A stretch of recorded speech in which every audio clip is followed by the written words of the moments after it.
Hey, welcome back to the Crash Space. My name is Andre. Thanks so much for finding this stream once again. Go away, Ebony. No, this is a Drang. Oh, bye, Drang. Sorry about that. If you're just tuning in again for the second stream, 2 in a week. Wow, what a treat. We have this issue that I've been struggling with in this apartment. Oh, the lighting's slightly different. That's fine. In which it seems like the way things are wired in this apartment is not great. And because we're in a heat wave right now, or by that I mean because it's the summer, it's currently 36 degrees out right now, which is about 97, 98 Fahrenheit. We run into this issue where there's too much going on inside our apartment. We just flip a breaker. It turns out the air conditioning on this wall and the fridge all the way in the kitchen are on the same circuit for some reason. And so if that compressor on the fridge turns on at the same time the air conditioner kicks in, we just lose power. And it flips the breaker, and then you have to wait for the breaker to cool down ideally. And we entirely just lost all power during a stream about 15 minutes ago. Sorry about that. Luckily, it was a good time to lose because we didn't do anything. We were just about to start our campaign. But at this point, super egg too, we have turned off the air conditioning, which is definitely a brave option. So I am on 2 clocks. Not only do we have to beat 3 scenarios in a row to beat the campaign on expert difficulty, but I will eventually melt. This probably isn't advisable. We're on the upper floor in apartment 2, so it gets warmer up here as hot air rises. But good luck, everyone. We're about to dive in. No, Andre, this won't be your problem for too long. Exactly. Looking forward to that. The fact that like you can't rely on your electricity to stay on. Like we lost power yesterday. We got through a whole stream yesterday without losing power during the stream, which is good. But it just happens that a breaker flips. Hopefully someone's home, because if no one flips the breaker, like, oh, everything in the fridge spoils. So yikes. But we're back. Super egg too hard boiled. Dan, how's it going? All right, so hopefully you find your way back here because we're about to begin on our Dungeons and Dragons journey. If you want an explanation of what we're doing, what the campaign is we're playing against, it's a custom campaign that won one of the 5 winners from VillainTheory's tournament. Or sorry, not tournament. What's the word? The heat is getting to me already. A competition, contest. So this is from MightyGlomp. Want to double check I'm saying that right? MightyGlomp. So we're about to dive in. I'll just shuffle our deck really quickly. We're gonna have to shuffle the counter deck, but first we have to do the text on the Mad Mage 2. It says, when revealed, each player discards cards from the top of the counter deck until they discard a spell and put that card into play in their play area. We already have 1 spell here. I'll just put it up there. So we have to discard. This time we don't shuffle and counter discard bot back. Contest. I love seeing voice meter. Yeah, we usually used to have 2 screens and voice meter would be at the top, and now it's just behind me. Might be a bit annoying, but we'll hide if it does. We got this. Thank you, Donovan. I'm just hoping that we don't melt. I run pretty warm, and it's already getting a lot hotter in this room, especially with the lights on and like all the equipment. It's not the best. All right, let's discard until we find a spell. Mana Drain. Advance, good to see that. Agent of Thanos, 2 of those are out, is good. Channeling Trance, this one scales with the amount of spells. We lost a Raptor. We want to get our minions in the deck. We lost the Troll. Okay, please stop. Okay, we got another manipulation. This is not good because the manipulation both have 2 counters, which means they will fire on the same turn. That's not the best. These say up to less counters removed, discard a card randomly and you're confused. So at least we won't be confused twice because we can't, but we'll be losing 2 cards in our hand. Here we've lost 2 minions. One of them a very big minion, that's Troll. So we don't have to deal with Troll, but we need to keep on track how many minions are in the deck. There's still the big old dragon in there. Just play in the dark. If I turn the lights off, you'll be surprised how bad this table looks, and that's just because the good camera needs lights on. Let's talk about what else is going on. Ebony Maw has Retaliate. The Savage Land, we have the environment in play. The setup text won't fire that often. I do think some of the Savage Land minions say to fire the text. Like I think when the giant apes are defeated, you have to do that. So we'll just discard 3 cards, whatever. Ebony Maw has Retaliate. So we do have a bunch of ranged attacks, so that might help, but that's okay. A game of Mojos is both better and worse for us. We have to remind ourselves about this. Firstly, it has an amplify icon. So I'm putting a redundant amplify icon there so I don't forget, but that just means that the hero will scheme an attack for 1 more per boost card, but each player gets +1 hand size. When revealed, discard each other setting. We don't do that text because we didn't reveal them, but these settings will stay in play. There's no way for us to get rid of them. So we're always going to be in this fantasy land with the dinosaurs and the beasts. We have +1 hand size, which would kick in right now because we'll technically have, as Bucky Barnes, we're going to have a big old 7 hand size, which we do like that a lot. Yeah, that counter deck really went. I mean, like this happens sometimes in certain scenarios. The Attack on Nowhere specifically said like shuffle the discard pile back in, but they don't want to do that text on Ebony Maw too, because if you're playing standard, that will happen, you know, like halfway through the game maybe. So it's just kind of weird when you lose this many cards. We did not get Shadow of the Past. That's worth keeping track of, but we did get 1 advance in the bin. And for solo, you should probably try and know where the advances are. All right, we're off. Let me just do a quick shuffle. Oops. But yeah, I don't like when you just randomly do a bunch of damage to the deck. There is a fair bunch of spells on the deck as well. So I think there's about a dozen, maybe only 10. So I think we saw a bit further than usually we do. Oh, I didn't say Ebony Maw's text. Ebony Maw's text is really important. After Ebony Maw activates, you have to remove a counter from every spell environment. So these will fire at the same time, probably in 2 turns, but that means stuns and confuses are really good against Ebony Maw, unlike every other hero and villain in the game largely. Alter Ego, we need to use our ability to discard a card, functionally spend a resource to go grab our arm. We want our arm as soon as turn 1. It's a tech card, so we can discard our arm, put it back in the dishwasher, but we'll see if we need to. Powerful Punch, probably won't keep this. Not a card we need on turn 1, unless we go get a minion, which maybe we do, but not the most exciting card. Brainstorm, I mean, this is always a cantrip, so you could always keep this and maybe take some threat off. Not a lot of threat, but it's a fun card to play, so I guess why not? It's better than a card, because you get to C2 and pick your favorite, if I read the text right. So this will be a keep. Strength, that's a keep, just a double. We like doubles, we like setting up. Change of Fortune, there are a fair few minions in the deck. I think there's actually there's not that many. If I'm not mistaken, Savage Land has 5 minions. We've lost 1 so far. Fantasy has 3 minions. Ebony Maw has none. So honestly, there's a chance that this is just going to be bad. I'll put in the maybe category. 4 or 5, Black Widow. She's okay. This is our unique Black Widow ally. She's reasonably statted for what she does. Return an attack event from our discard pile means that she functionally can cost 2. I'll put that in the maybe camp because she's not bad, but we don't have access to our the card that wants to go with her. Arm Block, obviously pretty good, but we're not going to keep this on turn 1, so I'll put that in the no category. And then lastly, we have Electrical Discharge. That's perfect to keep because that gets a stun, and we do have a bit bigger hand size here. Electrical Discharge says that if we play for an energy, which our arm makes a wild, this will do 5 damage and a stun, which is perfect because then Ebony Maw doesn't do any manipulation, doesn't activate. So we definitely don't keep these.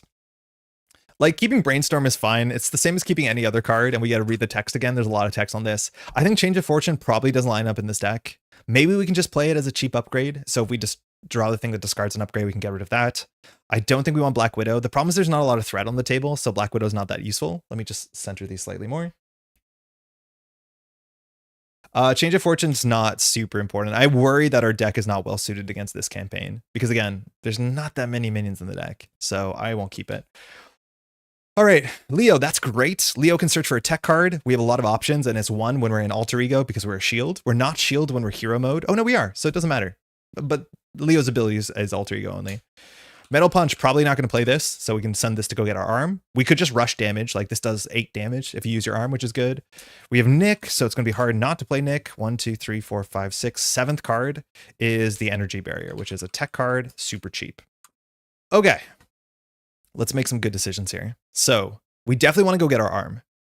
I think we're going to play Nick for sure. So we can always just start with the Brainstorm, but it's a hero card, so we don't do that.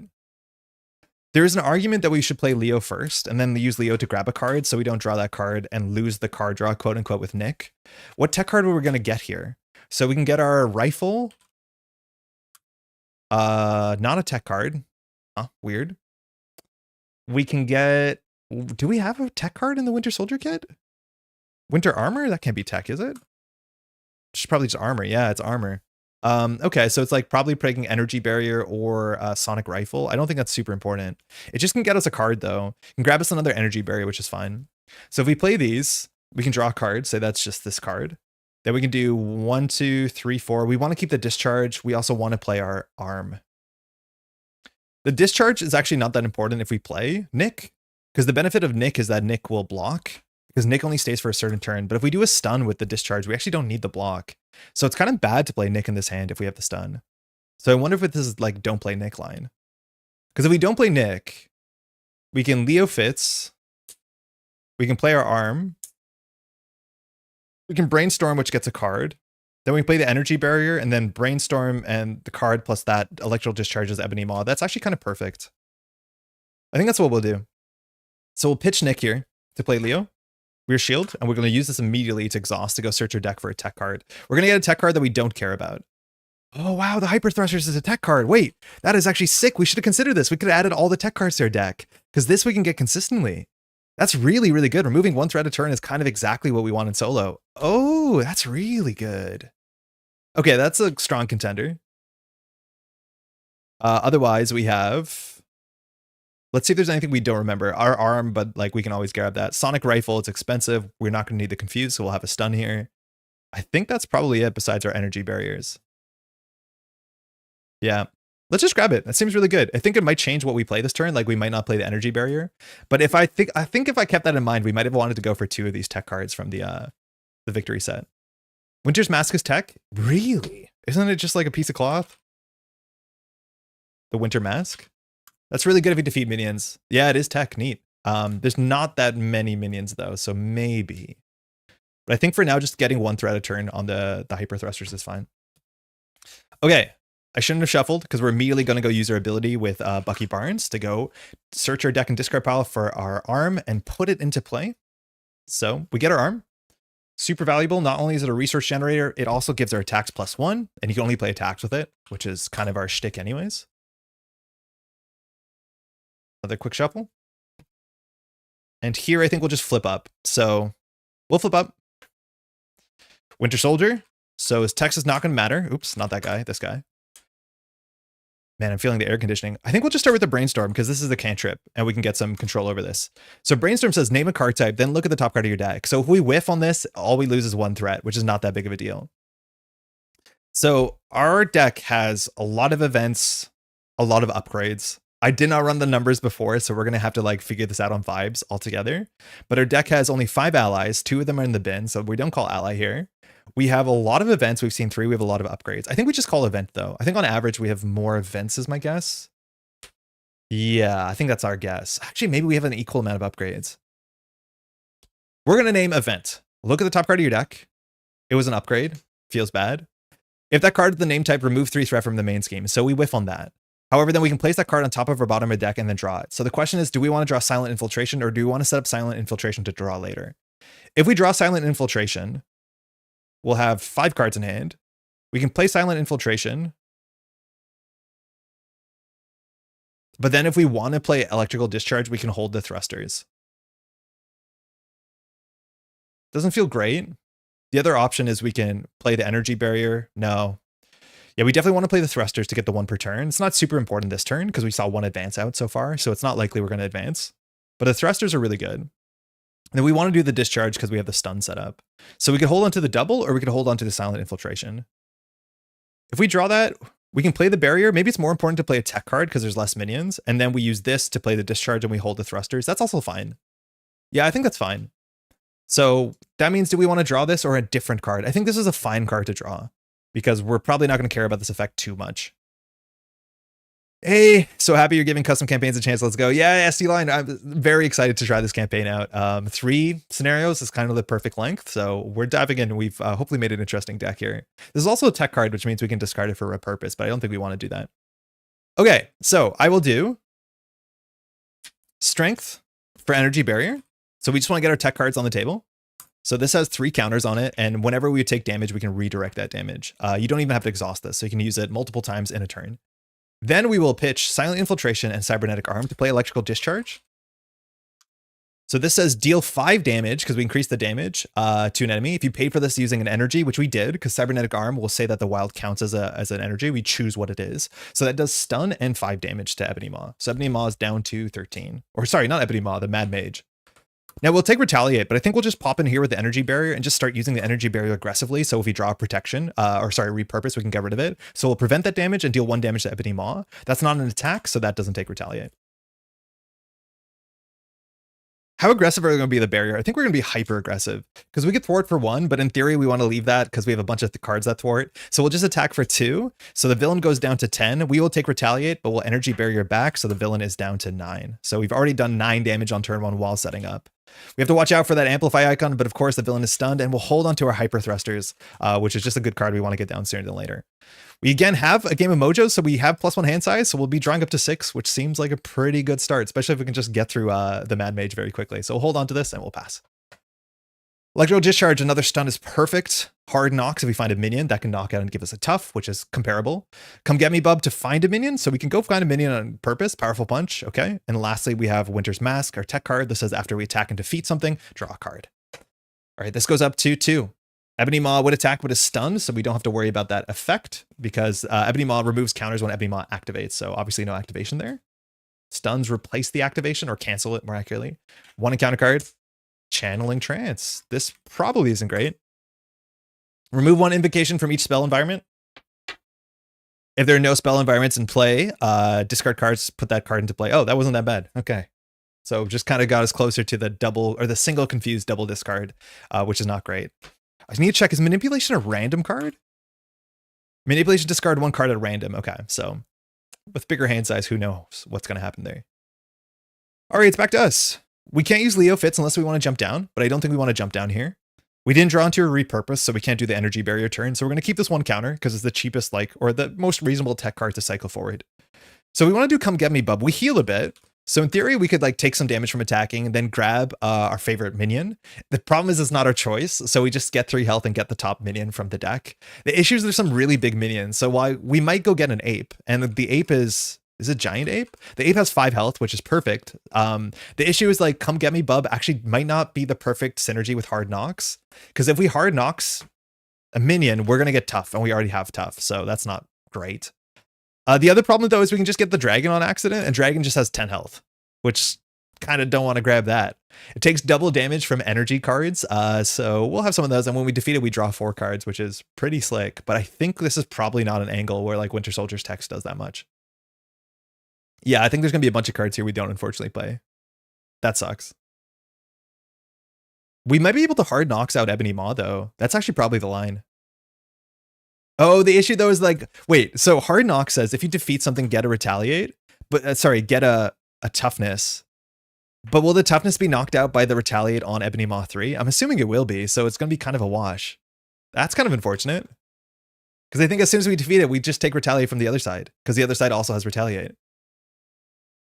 That sucks. Okay. So we'll definitely discharge. So I don't think we keep the punch. We'll do 1, 2 for the electrical discharge again. There's 2 in the deck. We drew both of them. That's pretty good. Electrical.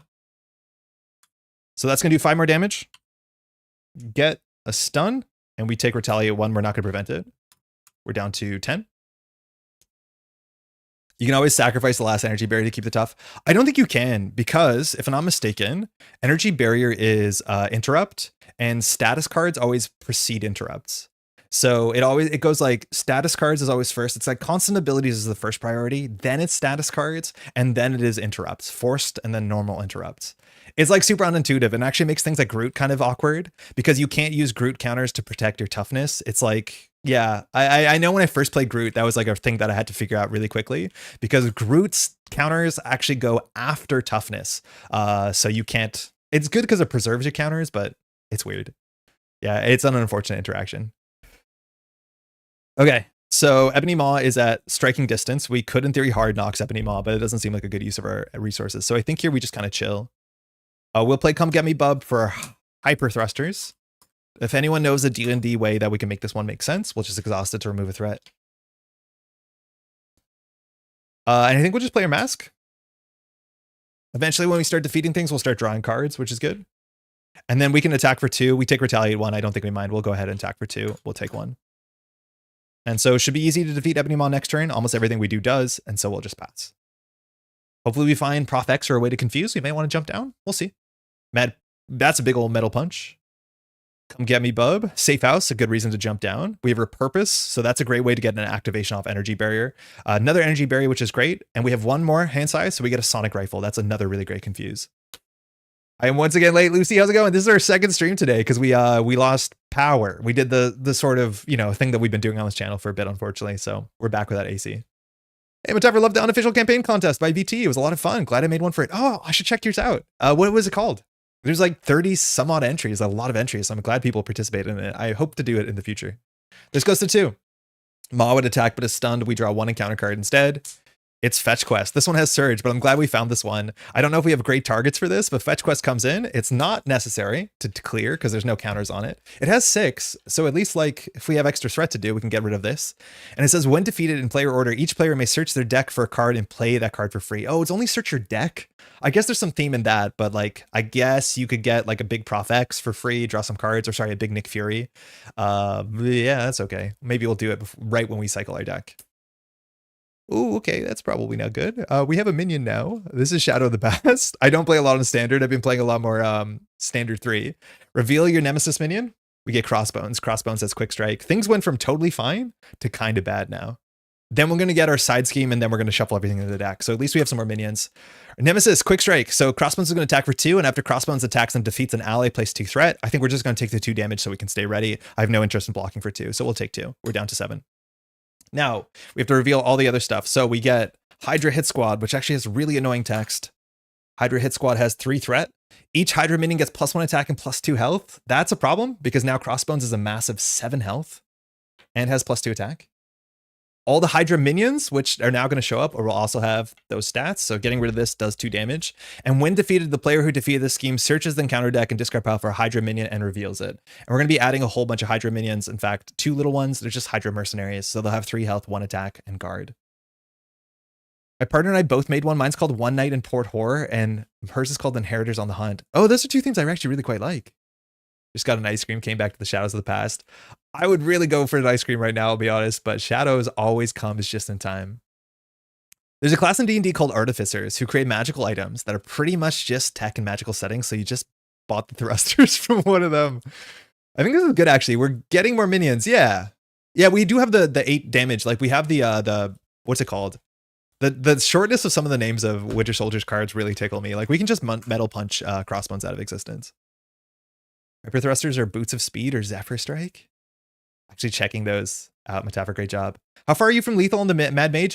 Very lethal, but this is Mad Mage 2, and then we have to do Mad Mage 3. And I think Mad Mage 3 has like 22 health. I think Mad Mage 2 also discards for a spell, which is not like our favorite, but we can deal with it. Scenario was a ton of fun, by the way. Props to MightyGlomp. Yeah, this seems really cool so far. Okay, 4 attack Crossbones with +2 health. This gets us another minion. Fetch quest we can ignore, that's fine. Ebony Maw will attack us, and with the acceleration, like, we probably want a toughness here. If we look at our health, this is like a really good repurpose turn, because we can attack for 2, get rid of our energy barrier, attack for 4. We could have energy barrier to damage back, but obviously that's not super useful if we can just get rid of this. This we might not have to deal with at all, because who cares? There's only like 3 Hydra minions in the whole game. Knock on wood, the monkey's paw. Maybe the fetch quest is worth something, but Crossbones we can just defeat really quickly with Metal Punch. I don't think we have the resources to play Metal Punch and like play the Sonic Rifle. So maybe we just thwart a lot and jump down, but Ebony Maw schemes for 2 plus an Amplify plus a card, which means that he probably one-shots attack on nowhere, which like we want to avoid that to some extent. Metal Punch does 8 damage because we're going to make it do 1 more damage with Cybernetic Arm. So that won't defeat Ebony Maw, but Ebony Maw will be defeated to retaliate at a minimum. Your token says +2 attack, but it's only +1 attack. Oh yeah, good catch. Yeah, good, nice. It probably won't matter, but yeah, you're right. It's +2 health, +1 attack. Thank you. These tokens are nice. They don't show up the best on camera. They're great in person, but because they're glass covered, you get glare in the camera really heavily. I wish I had a -1 versions. I think the person who made these on Etsy doesn't have minuses, but minuses show up just a bit to want minuses. They only have +1s and +2s. Okay. So what are we doing? Winter's Mask draws a card. Oh my god, if we had a Silent Infiltration, this would be such a good turn, because when we discard this, we get it confused, we ready ourselves, we can ready ourselves again. So we literally could do anything. But a Silent Infiltration here would be absolutely perfect. I think we're going to start by just defeating Crossbones, because Winter Mask will draw a card, and that's pretty good. We can clear the 2 threat on attack on nowhere, so we can consider jumping down, but it's still pretty risky. So we'll do Arm for 1. Metal Punch is doing 8 damage now. We'll throw out Sonic Rifle and Come Get Me Bub, because there's no shot we're playing them, and this does 8 damage with Overkill, so Crossbones takes 7, Ebony Maw goes down to 1 health. We have a bunch of triggers here. That's not ours. Firstly, we can remove 2 threat. Let's first draw with Winter's Mask, so we get the information first. It's an energy. That's actually really good. Ooh, I wonder if we should have the Sonic Rifle. Ooh, the Sonic Rifle was definitely the keep there, because we could have got the confused and jumped down. Beans, that sucks. We actually could jump down with Leo Fitz, but the problem with Sonic Rifle is a hero ability. So you can't grab the Sonic Rifle as Bucky. But yeah, if we kept the rifle, we actually had a really good hand for it. Now Winter Soldier's Texture Fire. So we can remove 2 threat from a scheme. Sorry, not you. So I think we just keep this down. Ah, man, I wish we kept the rifle. That would have been a much better turn. We'll just use the Hyper Thrusters to work on the fetch quest. This just exhausts to remove 1 threat. We have no access to the Milano. They don't have that. And now we can set up this turn and probably just go wild. I don't know what happens if we get to Ebony Maw 3. Sorry, Mad Mage 3. Mad Mage 3 says, when revealed, each player discards cards for a spell. That's fine. 3 scheme to attack. 23 health. Interesting. Prime? Prime, I think? I think Prime. So that's okay. I guess we just send some damage. Because technically we defeat Ebony Maw, we can clear 2 more threat as well, so we might as well get that. So let's do it. Let's... Energy for an energy barrier. Here, knowing the timing is going to be pretty important, and I'll be honest, I don't know what it is, so we're going to vibes this a bit. And then we're going to attack for 2 into Ebony Maw, which defeats Ebony Maw. So that means Ebony Maw advances to 3, so sets the villain health back to 23, and we have to discard cards until there's a spell. So there should be about 8 left in the deck, like this one. Notice this doesn't say put into play, it says reveal. Sorry, it doesn't say reveal, it says put into play, so we don't have to do any of the surge text. Pacification. So this has surge, it comes in with 3 counters. After the last counters, exhaust each upgrade and you are stunned. Not good text, we like our upgrades. Andre likes his upgrades more often. Now we defeated something, so we can clear 2 from this. But now the retaliate hits, and we'll return the retaliate damage with the energy barrier. So the villain takes 1 down to 22. I think we can do that. These campaigns are also going to be super fun with custom heroes. I have not messed with custom heroes. I don't have a printer. I feel like if I was going to do custom heroes, I would do them mostly on TTS, but like there's obviously so much good content out there for custom heroes. I think we're just going to send more damage. Let's repurpose. Let's just kind of push it. So discard a tech upgrade you control. Ready your hero and choose thwart, attack. Oh, you choose. I thought you got it to all of them. That makes more sense. We'll do attack. Until the end of the round, your hero gets +X to the chosen power. So we have 4 attack here and we're ready. We're going to get attacked relatively hard. We have enough health to soak it. We've so far drawn 1 arm block. I think we've only drawn 1. So we have a small chance of drawing into a secondary arm block. Yeah. Our deck is actually a bit bloated because we added 6 cards to it. 3 of them being, what's it called? And cards from that we bought with gold. 3 of them being justice cards. I really wish we had the rifle here because we would jump down super easily and then draw 7. So I think we might just have to take the attack. The safe house is worth nothing to us. So we'll just go attack with our buffed attack stat. Actually, wait, what about if we just clear the fetch quest? What about we give ourselves +2 thwart and just clear the fetch quest? The problem is I don't know what's in our deck. And fetch quest says you can search your deck for a card and put it into play. So we could get a Prof X. Prof X could get it confused and we could jump down. But in theory, we should chump block with Prof X first because Prof X can deal with the Hydra hit squad, but Hydra hit squad will spawn a minion. I just want to see what's in our deck that's expensive. We don't have another rifle for obvious reasons. We only discarded our 1. Spider bite is whatever. Like a free Prof X is fine, I guess. This one has the shop mechanic, such a fun ride. Yeah, those cards are really cool. Like a lot of people don't play Galaxy's Most Wanted, let alone in campaign mode. So a lot of those cards are just kind of, you know, not super useful. But like, I really love campaign mechanics as much as the last 2 campaign mechanic boxes have really missed for me. Maybe better to collide the side scheme with repurpose since there's no mins. Yeah, I agree. I just wanted to send damage because 4 damage to the Mad Mage is like not bad. So maybe we just do threat. So I will. I'll thwart for 3. We'll choose that. We'll clear fetch quest, which it's nice to go on the fetch quest. So this doesn't go in the victory display, but now we can search our deck for a card and play it. So I'm assuming we'll just go for, let's go for Jocasta because Jocasta gets us an arm block. Yeah, I don't think we need the confuse here. Actually, no, let's get the confuse because we get the confuse. The thwart 3 is useless though. So I'd rather just go for Jocasta now. And it says after Jocasta enters play, search your discard pile for a defense event and put it here. So we're going to just get an arm block on Jocasta. Yeah, that seems perfect.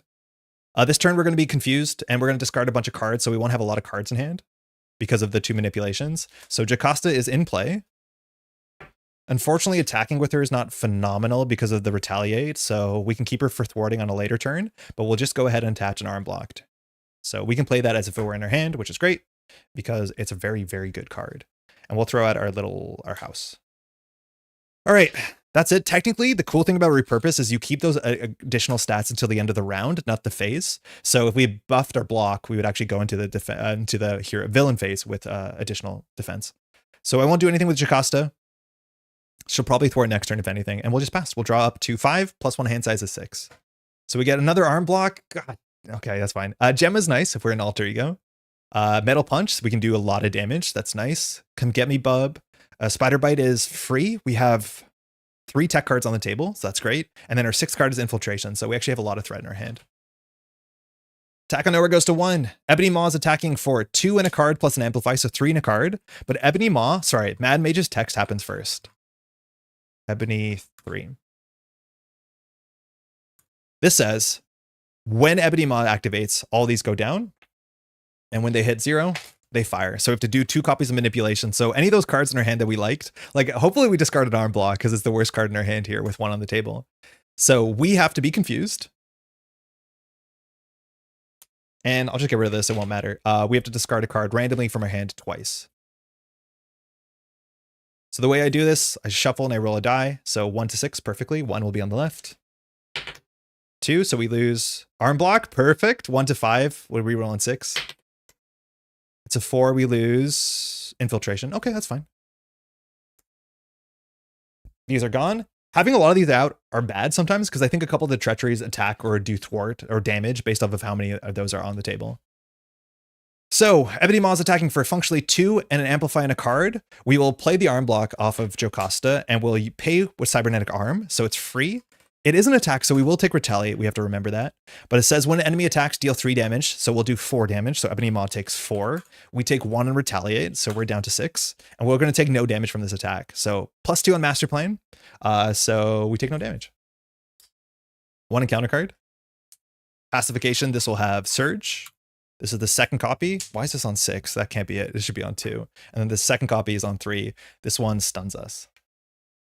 Pacification got the wrong die. Yeah, I'm sometimes flip these like they're D6s. They're not because they're spin downs. So my habits would be like, oh, 5's on the back of 2. Like doesn't always line up. Surge, land out of time. If the Savage Land is in play, resolve its special ability. We do. So the Savage Land's special ability is that we have to discard the top 3 cards of our deck, if I'm not mistaken. Yeah, so we lose Genius, Infiltration, and Power Protection. That seems fine.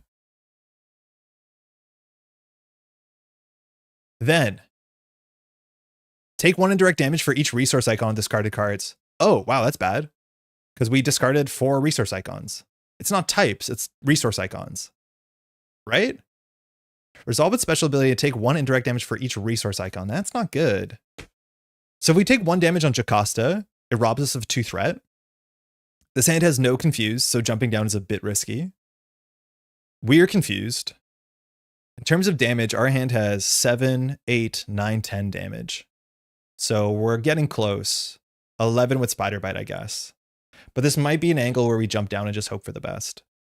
If Ebony Maw advances attack on nowhere, I don't think we're going to lose the game. I think it just adds another spell. So I think this is a fine turn to jump down, and with Leo Fitz, maybe we can go grab a tech card. I think Leo searches everywhere, right? No, only your deck for a tech card. Oh, I haven't played this deck enough to know how many tech cards are left in the deck. At a minimum, we have 3 copies of Energy Barrier. So we have 1 Energy Barrier at a minimum in our deck. I think I'm going to do 2 on Jocasta, 1 on us. I think that's going to be fine. We could consider just not flipping down and just blocking with Jocasta, which is kind of acceptable because none of these spells are going to pop off this turn. That also might be fine. Also could be a come get me bub angle. The problem is, again, if we draw the dragon, that's 10 health with retaliate, which is like really, really bad.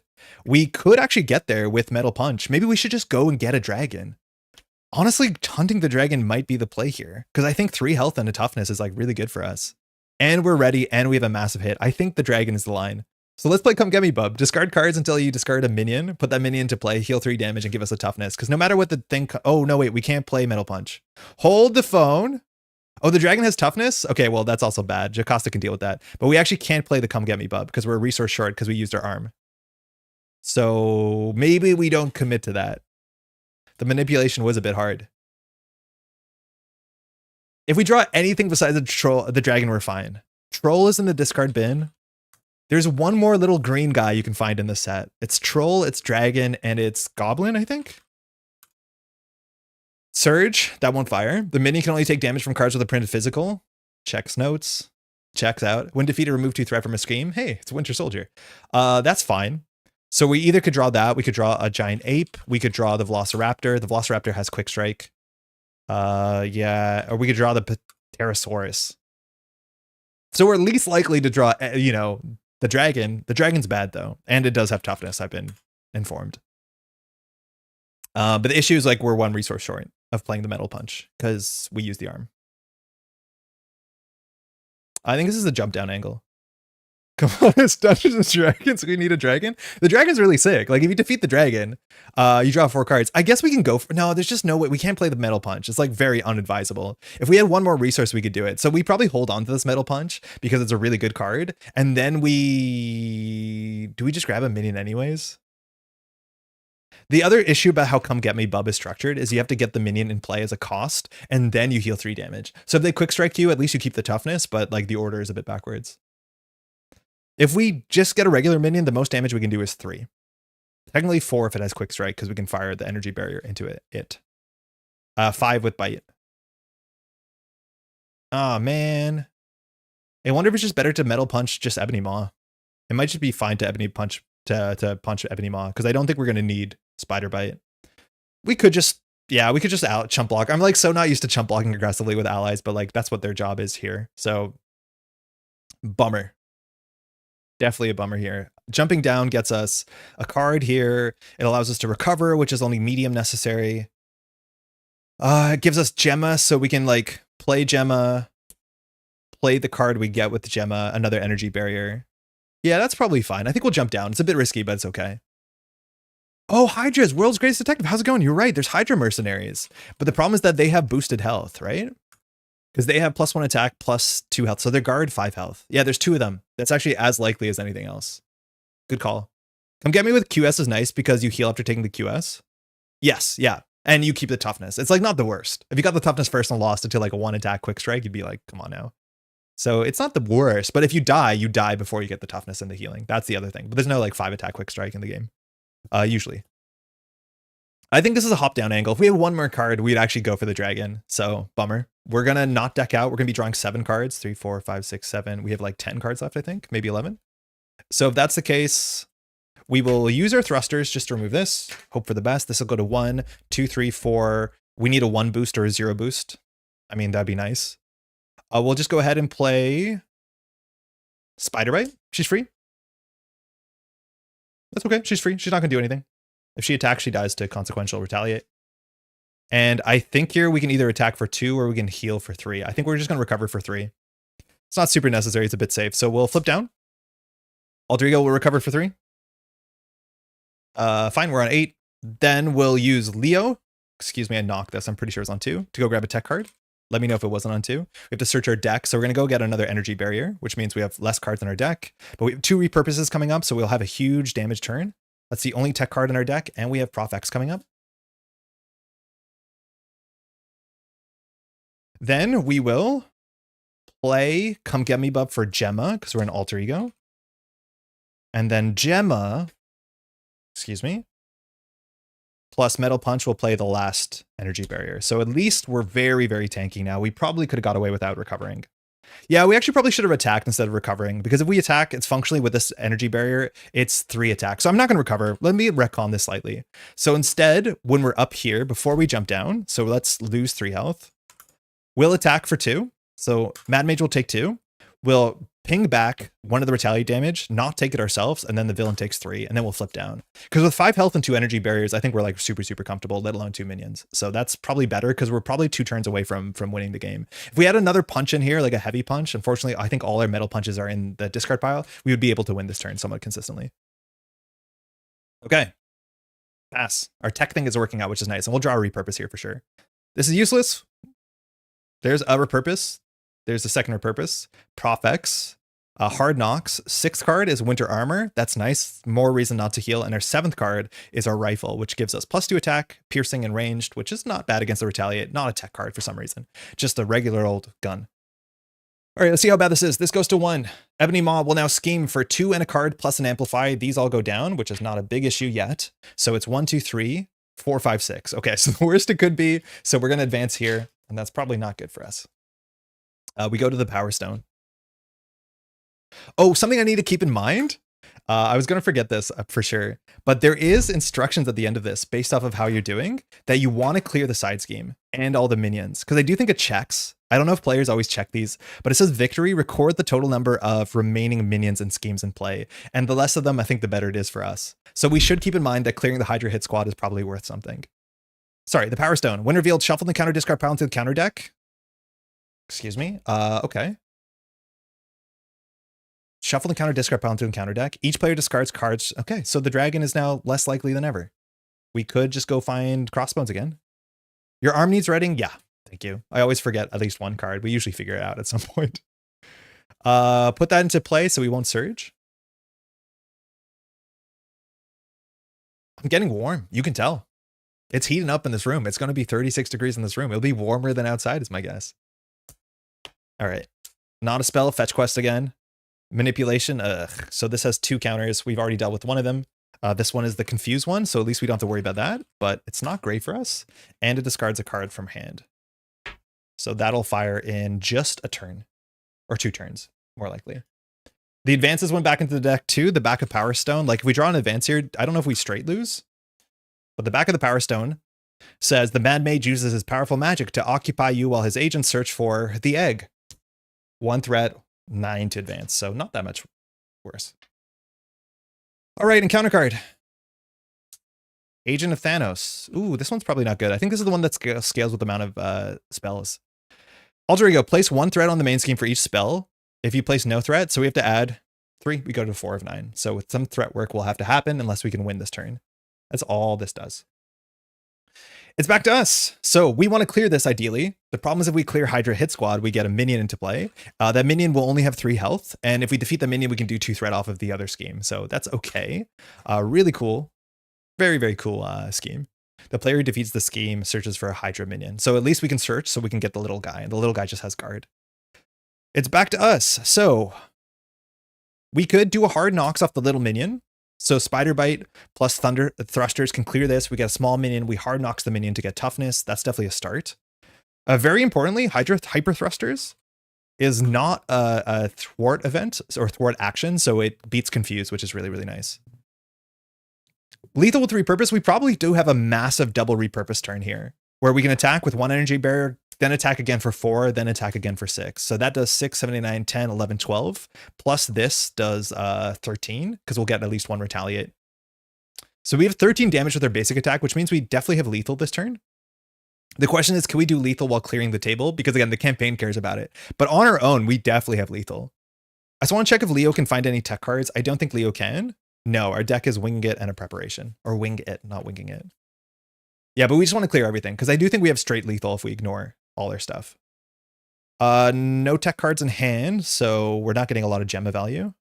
You may want to recover. Oh, I keep forgetting too. Yeah, we may want to recover because we're playing an expert and it cares about how much health we have. That actually would influence whether we healed last turn or not. I keep forgetting about that. I never play that way. But we probably want to recover here. Prof X are ready with a big attack. Unfortunately, Prof X only readies X-Men. So you have a limited value off of Prof X. I think they've been trying to do this with some of the other like basic cards in the future. Like Nick Fury Sr. can only give toughness to, I think, shield cards. So there's not just an obvious auto-include, but Prof X still falls in the auto-include camp if you ask me. So I think we're going to just go through one more cycle or go through a full cycle and draw another encounter card because I think we want to clear this first for sure. So I will recover. We'll still get good value off the double repurpose, but we'll recover for 3. Okay, we're at 8. Nothing else we want to do down here. Oh, actually, instead of recovering, we could play Winter's Armor. I guess we could do both and we'll be on full health. Yeah, that's good. We'll flip up. Okay. So Hard Knocks costs 2. So I don't think we play Prof X. This will be that. Then we can do Repurpose. And then we probably don't play the second Repurpose and just play Winter Armor because the game cares about how much health we have when we end. And we could be at full health, hopefully, which will be nice. So we will use Hyper Thrusters to remove 1 from this. And then Spider Bite will take 1 consequential, clearing it. The Hydra Hit Squad fires. It says, when defeated, the player who defeated this searches the deck for a Hydra minion and reveals it. Luckily, Hydra Mercenary doesn't have any revelation text of sorts. It just says Hydra Mercenary, so it has guard and it has 3 health. I really wish I could get in this style, guard and steady and stalwart, just to make them bigger and obvious. I think people probably have made those as custom content. The dragon's looking pretty high, like I honestly think we would pursue the dragon just for like rep, just for Winter Soldier rep to go and take down a dragon would be really great. But instead we're fighting the mercenaries in the forest, which also that makes sense. I can make that make sense. 3 health, has guard. If we defeat it, we remove 2 threat. So great. All right, we're going to do Cybernetic Arm to generate 1 for an attack event, and we'll pitch 2 more to do Hard Knocks. This does 5 damage, and because we defeated something, we can get a toughness. So knock out the Mercenary. When we knock out the Mercenary, we clear 2 threat from this. Great. Hard Knocks worked. Perfect. All of that should stay. We can draw a card with Winter's Mask. Almost forgot. So that means we actually can play everything here. So let's, oh, the toughness is really bad because we're going to lose it to the retaliate. Whatever. It's still fine. We'll chump block here. Toughness into the retaliate's really annoying. We actually, in theory, could give ourselves the rifle, which dodges retaliate. Winter rifle. But this you have to exhaust, right? Yeah. +2 attack and ranged. So we could play the rifle and then double repurpose. Kind of ugly. I think I'd rather play the armor just because I want to end on full health. So I think we'll just we'll lose the toughness. Because you can't do the barrier before the toughness. It just kind of stinks. We'll block with Spider Bite or somebody. Okay. No text in our hand. So we'll do...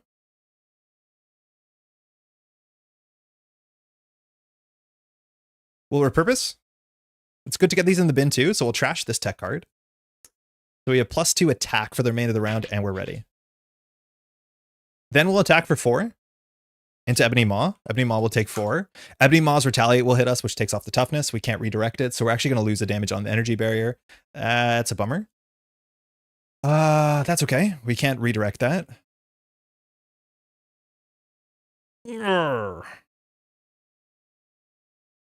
Yeah, maybe we just play the Winter Armor. Because if we repurpose again, we actually could repurpose away the arm so that we attack for 1, 2, 3, 4, 5, and 6 with the energy barrier. That might be a line.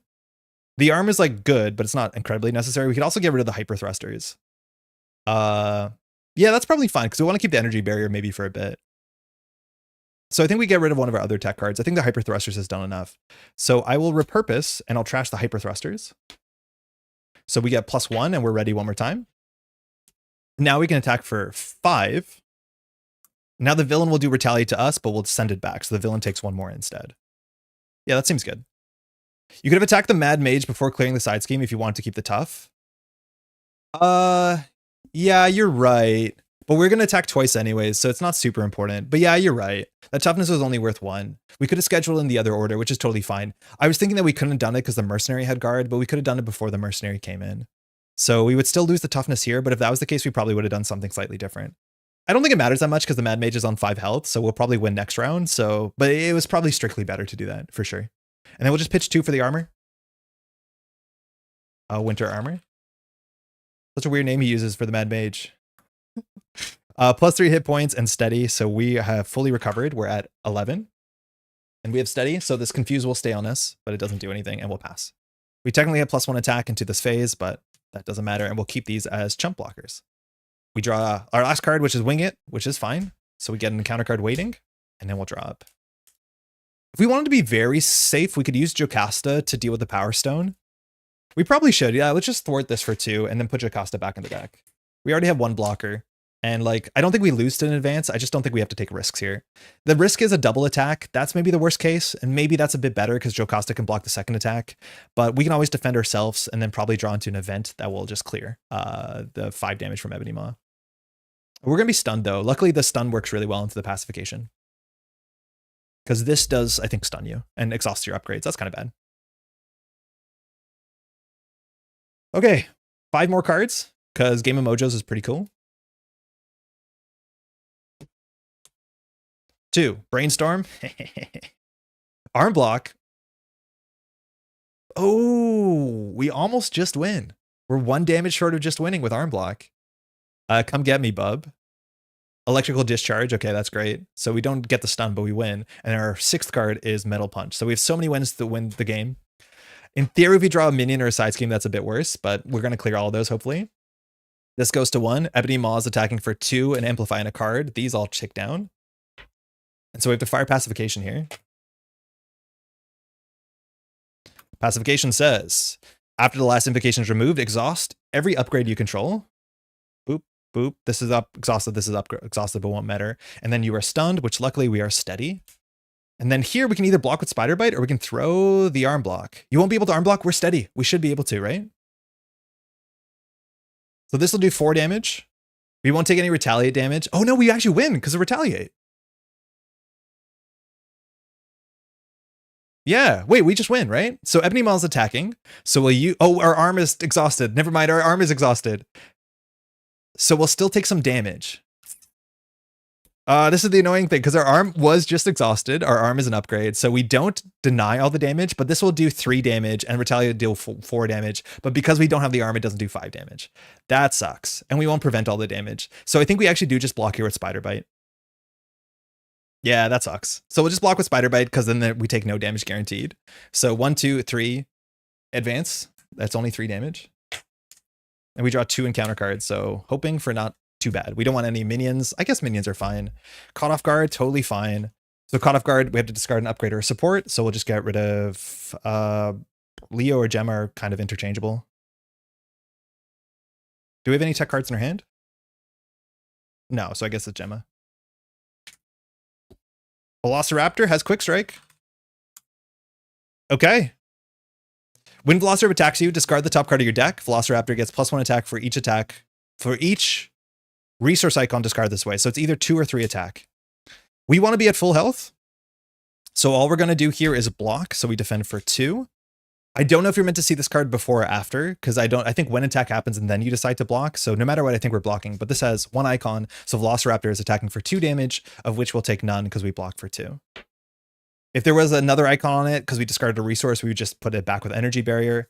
And oh wait, I thought we were going to have overkill, but we don't because of the arm. Oofa doofa. So we need to get rid of this. Do we have enough resources? I think we do. So let's just trigger some of these abilities. Brainstorm is fine. So Brainstorm, we're going to name Upgrade.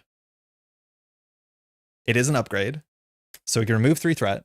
And then we can either draw this card or another card. No joke, I'm going to draw another card because if I have a double resource, we can play more of this hand. So I'm going to bottom this and then draw a card. We're looking for a double. No. Okay, we do draw a card. Oh no, we don't. Minter's Mask is defeated. Okay, so we could always play Silent Infiltration. I think we might as well just wing it because that's damage too. So we need to defeat this minion and then defeat Ebony Maw. Luckily, the Retaliate will be spoken for energy barrier. We just need to defeat both of these. The problem is Electric Discharge does 4 damage and Metal Punch does too much damage. So we have no good way to do like a little bit of damage to this besides Wing It. So Wing It can drop Velociraptor to 2 damage, which we don't have a lot of good breakpoints off of that. So I think we just do 1 damage to Ebony Maw. It's not an attack, so we don't take a damage. So the villain takes 1 and confuse it. Confuse your hero. So now we're properly confused. And then we'll draw a card. We're still looking for a double. No. You could have arm blocked the Bellow. Yeah, you're right. We could have arm blocked the Velociraptor. That probably was reasonable. That probably actually was pretty good. I'm just assuming with this hand we can do a bit more. This is gone.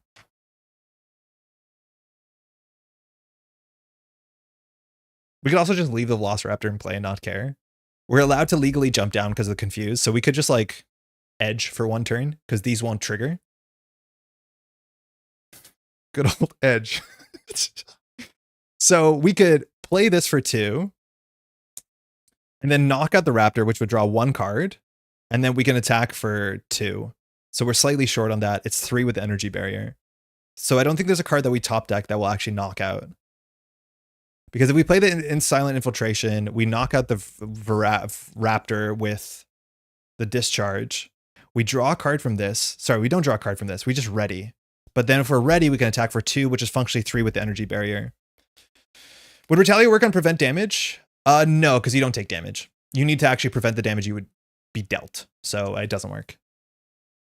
Yeah, because like if the toughness fires, it just says don't take any damage. You need, yeah, exactly. You need to actually suffer the damage. You can't block the damage twice. It's intuitive, right? I hope. I think we just go 1 more turn. I think we do, unfortunately, just go 1 more turn. We could easily close the game out, but I think we'll deal with the Raptor. So I will do Silent Infiltration for 2. So this says if we defeat something, we can draw a card. Were we able to play 2 attacks? No, because that costs 5. We had 1, 2, 3, 4, 5, 6 cards. We would need 7 cards. So if we drew a double, we would be able to do it. Then we will play 2 for Electrical Discharge. This will just do 4 damage to the Raptor. We defeat it, so we can clear 2 threat from a scheme, but obviously that's whatever. And then we'll do Silent Infiltration, which readies us and confuses the villain who's already confused. The ready is actually not super important. We could heal 3, which is fine. We could just attack for 2, which is better. So we'll attack for 2. So the villain takes 2. We would take 1 on Retaliate, but we'll send it back with Energy Barrier. So villain takes 1 more, and we're on 1 health. 1 health means that we could probably go into the next scenario with a lot of health, but I think we just jump down here. No joke. If we have any way to do damage with the tech card, we could grab it, but I think we just jump down and pass. And pass. We could use Leo to take a card out of our deck. We're just going to use Leo before we pass to grab a card that we don't want to draw. I have no interest in drawing the Sonic Rifle, so I'll just draw it and discard it. Where is it? You can say Retaliate advance. Yeah, Retaliate would advance. The issue is we'll probably take some amount of damage. The best case scenario is we block for 2 and Ebony Maw attacks exactly for 3, which is not likely because of the Amplify, but I want to finish the game on full health. So we're just like grinding for campaign points functionally, but 100% we could just like block and win the game. I just want to win at full health. And I think this is a very low risk way of getting to that point. All right, we'll draw to 7. 1, Prof X is here. 2, Black Widow. Black Widow has her setup. Hard Knocks is nice. Energy. Hard Knocks, I think, beats the Retaliate too, which is fun, now that we don't have Energy Barrier. We have a Repurpose, which is great. We can do whatever we want, and Electrical Discharge. Okay. This goes to 1. Ebony Maw would scheme, but is confused, so we don't remove any counters, hoping that this isn't bad. Okay, we have another thing to defeat. Giant Ape comes in with 5 in guard, and when we defeat this, we have to discard 3 cards from our deck. This is a cool scenario. Like, this scenario on its own is really cool. Like, Marvel Champions having those sort of like Lego pieces you can put together to build a thing. This is kind of sick. Like, it does seem interesting. The pieces are working well together. This should be no problem here. We're just going to hop up. I guess, Leo, we can go grab a card. What card? I don't care. Just any card. We'll just grab the thrusters just in case we need another card. But all we have to do here is basically defeat the ape and attack. So we have like 17 different ways to do this. We will flip up. We will use Cybernetic Arm. We'll pay 2 more to do Hard Knocks. Hard Knocks does 5 damage because we boost it. The Giant Ape is discarded. We get a Toughness. We are stunned, but we are steady, so it doesn't matter. And Giant Ape on the way out says, please discard the top 3 cards of your deck. Infiltration, Silent Infiltration, Infiltration, Quieter Infiltration, and then Nick. And then with the Toughness, we'll just go ahead and attack for 2. We'll clear this first if we want to. I don't think it matters. I guess we'll just play thrusters, clear this. Oh, we cleared it anyways because we defeat a minion. And we attack Ebony Maw, and Ebony Maw is defeated. For what it's worth, Ebony Maw is defeated before you take Retaliate because the game just ends, I'm pretty sure. But we do, regardless, either can block it with Toughness first and then Energy Barrier second. Cool scenario. Really like that. Let's see what happens in the campaign. We're 1 of 3 down. Oh, we scrolled a bit too far. Don't look at that. That'll spoil the upcoming adventure. Victory, record the total number of remaining minions and side schemes in play. We did that perfectly. And record each identity's remaining hit points. Also perfect. We're going to continue on to scenario 2. I think we're the colored characters. So the brighter colored characters, we sneak in. It looks like someone's in prison. They're interacting with something and there's guards. They look like skeleton guards, I guess. We're climbing through hallways. Skeleton guard is armed. We're sneaking along the walls. We find someone at a throne. That person looks quite evil. A lot of time went on this helmet. You can tell they cared. And scenario 2 is Lord Soth. Villain name Lord Soth. This is cool because we're sneaking around like the prison. And so Batroc is going to be the scenario that's going to be what this is. So, and we have to play with the horror set, I think, which is a really fun set. So let me just clean this up really quickly and then we'll read through this at the same time. Villain has to survive the Retaliate to go off. Yeah, exactly. Okay. Yeah. So the villain doesn't survive. What does it matter? Is the game over though immediately before that? Like if the villain had a win defeated, does that fire or does the game just end? I'm assuming the game just ends. This deck so far has been really cool. The protection parts are working. The tech cards have been working. And then the cards we've added are actually really nice. The game ends. Okay. Immediately game ends. In Netrunner, if there's a card that says when you steal this agenda, something bad happens. If you steal the agenda and that agenda beats the game, that text doesn't fire because the game's over. And that's always a really nice thing to keep in mind. All right. We are getting warm. Just a little quick weather check. Bad. It's getting hot. You can see my head is getting a bit shiny. I'm not going to do a great job cleaning this up because I don't think we have to reuse any of these encounter sets. So I'm just going to go out of the way and separate the cards that we are going to reuse, which I think is just standard expert in our Nemesis set. So not going to do a great job, but I will fix this off screen later in the comfort of the refrigerator, which I will climb inside. I want to be very clear if you're watching this, especially if you're younger, do not climb inside a refrigerator. It's very dangerous. Leave it to the professionals.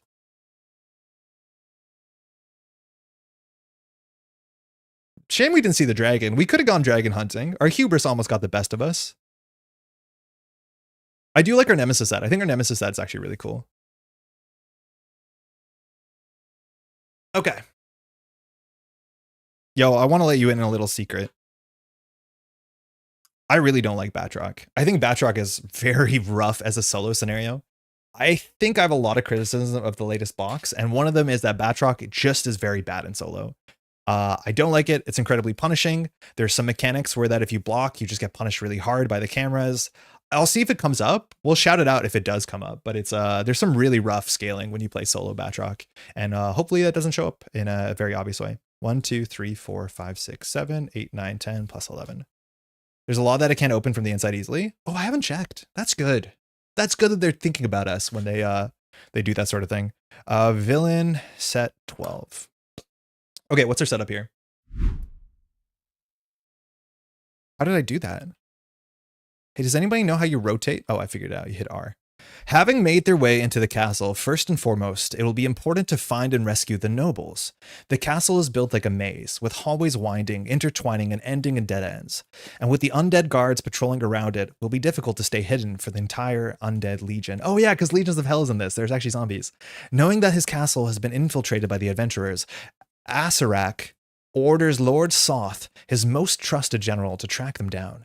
Now it's up to the adventurers to find the nobles in their cells and evacuate them before they can get caught. On expert,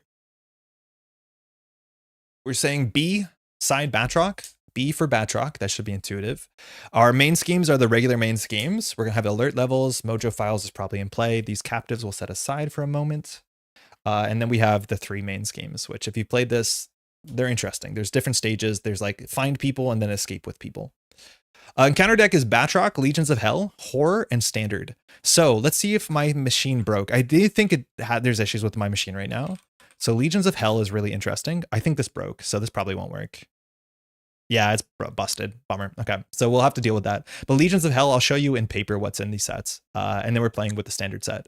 Setup, put the Mojo Files environment into play. I've done that. We'll look at that in a second. Place threat on the alert level environment equal to the number of minions and side schemes. So that's a good old goose egg. That's great. And each player searches the encounter deck for a minion and put that minion into play, engage with them. We love that. That's kind of our shtick. An expert, set each player's hit points to remaining hit points, so it's 11. We're perfect there, and we can place an acceleration token to heal yourself, which we don't need to do. Oops. Cool. I'm hitting all the wrong buttons. It's this button. I think you actually want your Nemesis set as Winter Soldier to get more minions in the deck. Yes, it really does help us. It's like 3 more minions, which maybe in the final scenario is going to be the most important. Okay, so things that we have to do. We'll grab a minion, so we'll let that pend. We have that to do. Guard, stun and confuse is really going to matter because defeating minions like head on, there's some problems in Batroc's scenario. We'll start here with infiltrate Aim Island. Embassy, Aim Island Embassy. So the contents are different. So put each rescue captive ally aside. I have done that.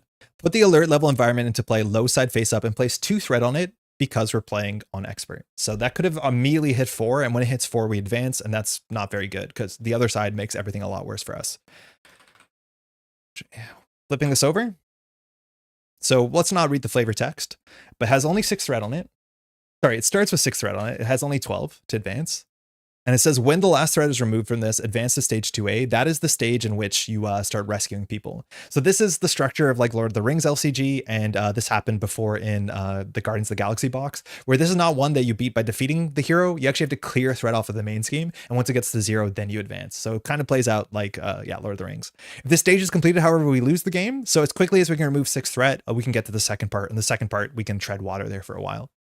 We're playing against Batroc B. Batroc. Il dit, force response after Batroc attacks, place 1 threat on alert level. That is a brutal ability. We really need to keep alert level down to 0 because you can just get blown out by that. Let me tell you why that is. Force interrupt when Batroc would be defeated. Instead, reset his hit points to 12, then remove 6 threat from the main scheme. So not being good at threading, it's really nice that we defeat Batroc and remove 6. Notably, it says when Batroc would be defeated, reset his hit points instead, so you functionally don't actually defeat Batroc. So none of our things that care about defeating anybody, like Winter Soldier's text or the green card that gives you a toughness, you actually cannot defeat Batroc. You just reset his text instead, his health. So that won't work. At least we'll get 6 threat, not 8. Alert level. There's 2 sides of this. We start on low. It starts with 2 counters on it. If there are at least 4 counters here, we have to flip this card over. And it says after a character is defeated, except by consequential damage, place a threat here. So you don't want to be blocking with allies. You also don't want to be defeating the minions in the deck. And we'll be starting with a minion. A lot of the minions, if you stun or confuse them, that's really good because you can discard them. That's what vulnerable says. So for instance, Embassy Guard is here. If vulnerable characters, if they're stunned or confused, they're just discarded, which means they're not defeated. So you get over the when defeated, let alone you get over the passive when defeated text on this thing. Now, the other text here says that as an action, spend a resource of any type to remove a threat from here. This is why I don't really like this scenario. You have to spend a lot of time every turn just keeping the alert level down. You really do have to do that a heck of a lot because this very much quickly gets out of hand. A lot of the cards in our deck that grab minions from the deck probably aren't great for us unless we have a lot of stun or confuse. So we might go out of the way to get our Sonic Rifle, which is a pretty consistent confuse setup. So we can confuse 2 minions and just kind of get them out of the way through that. This is what I don't like Batroc on Expert. So when this thing hits 4, it flips, and the other side of alert level is a bit worse for a couple reasons. Firstly, if that one ever hits 4, we lose the game. It also gives +1 scheme and +1 attack to Batroc. So Batroc is now attacking for 3 and 3, which is a pretty notable difference. Same has text, but if this hits 4, we lose. This is why I don't like this at all in solo, especially when you advance to the final scheme. This goes into a high alert no matter what you do, and you put 2 threat on it immediately, which means if this has 2 threat on it and you advance the second last scheme, the penultimate scheme, you just lose the game. If this was already on alert, you just lose the game. I can't believe that. I don't actually, maybe that's not how it works. I'm pretty sure something like that can happen. But my least favorite thing about this is if you don't always keep this down to 0, say this is on 2, Batroc attacks you, it goes to 3. Then if you draw an encounter card that says Batroc activates, it goes to 4. You just can lose the game out of nowhere. You can advance to alert out of nowhere. To be safe, you need to keep this down to at least 1 every round. In fact, 1 is also not that safe because there's what's the cameras card? This card, there's 4 of them in the deck, and it's so frustrating on solo because security camera says, as a hero, for each character you control, choose to either exhaust that character or place 1 threat on alert level, 2 threat instead of alert levels on high side. If you're on expert and this is on high side and it's on 1, say that you go into the villain phase with this on 1, which seems safe, but Batroc activates, so this goes to 2 if he attacks. You block, so you're exhausted. Then you reveal security cameras, and because you cannot exhaust your hero because your hero is exhausted because you're playing protection, this just adds 2 threat and you lose the game. This is so absurdly frustrating. I don't understand this. I've never seen an encounter card like this that just adds, again, 2 threat when the limit is 4 in solo is bizarre. So you have to basically spend every turn keeping this down to 0 as much as possible. There's 4 of these cards in the deck of security cameras, so it is the most likely card to see at any, which really disincentivizes you from blocking, because if you cannot exhaust yourself, putting 1 or 2 threat level is absurd.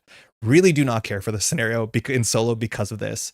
I can't get over that. I don't know what to do about it. It's like not great. Okay, we have to find a minion and put it in play. Anytime we defeat a minion, the camera goes up. We're going to have to be wasting a lot of resources dealing with the camera. Let's just talk about the mojo files really quickly, because I don't know the order of this. I think the campaign stuff happens after, because this says each minion gains quick strike, and technically this is not into play until we do the main setup. So the minion we're going to be grabbing, oh, that's actually part of the counter setup. Oh, we're in alter ego, it doesn't matter.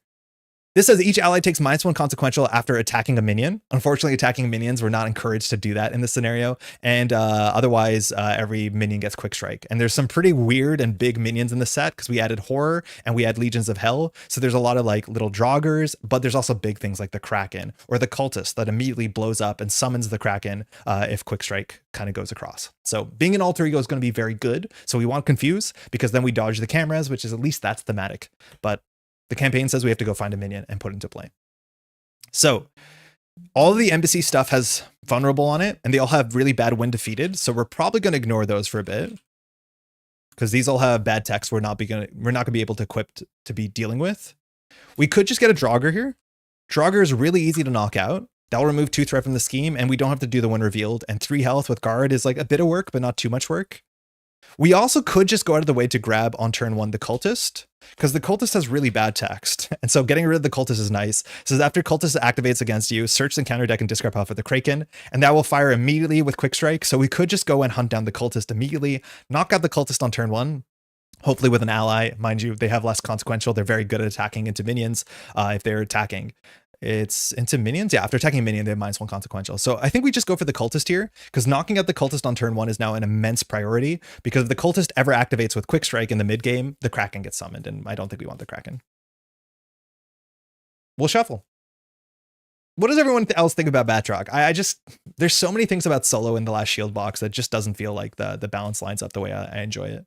This thing is like so frustrating. It's just like every round you're just spending resources to bring that thing down, and you have to bring it down to 0, because if you're playing protection and you're blocking, you lose when it's on 1. Because it goes to 2, security cameras goes to 4, GG. Like, I don't get it. I wish the threshold was 5. Like, that simple. If you're solo, add 2 more. And even then, you still have to spend so much time just dealing with alert level. Not my favorite. Give a pile shuffle. There's a chance I could get more and more grumpy as I get warmer and warmer, but I'm definitely feeling the heat. It is catching up. I need to make sure we're hydrated. I wonder how big of a deal knocking out the cultist on turn 1 is, because this will go to 3. That's the problem, is we knock out the cultist, this goes to 3, and so we functionally, to be safe, have to spend at least 2 resources to bring this down. So with 6 cards, we have to defeat the cultist, and we have to deal with alert level. So maybe there's a reason to go get a Draugr instead. I can't tell. Because if we don't knock out the cultist on turn 1, it's a disaster. It's really, really bad.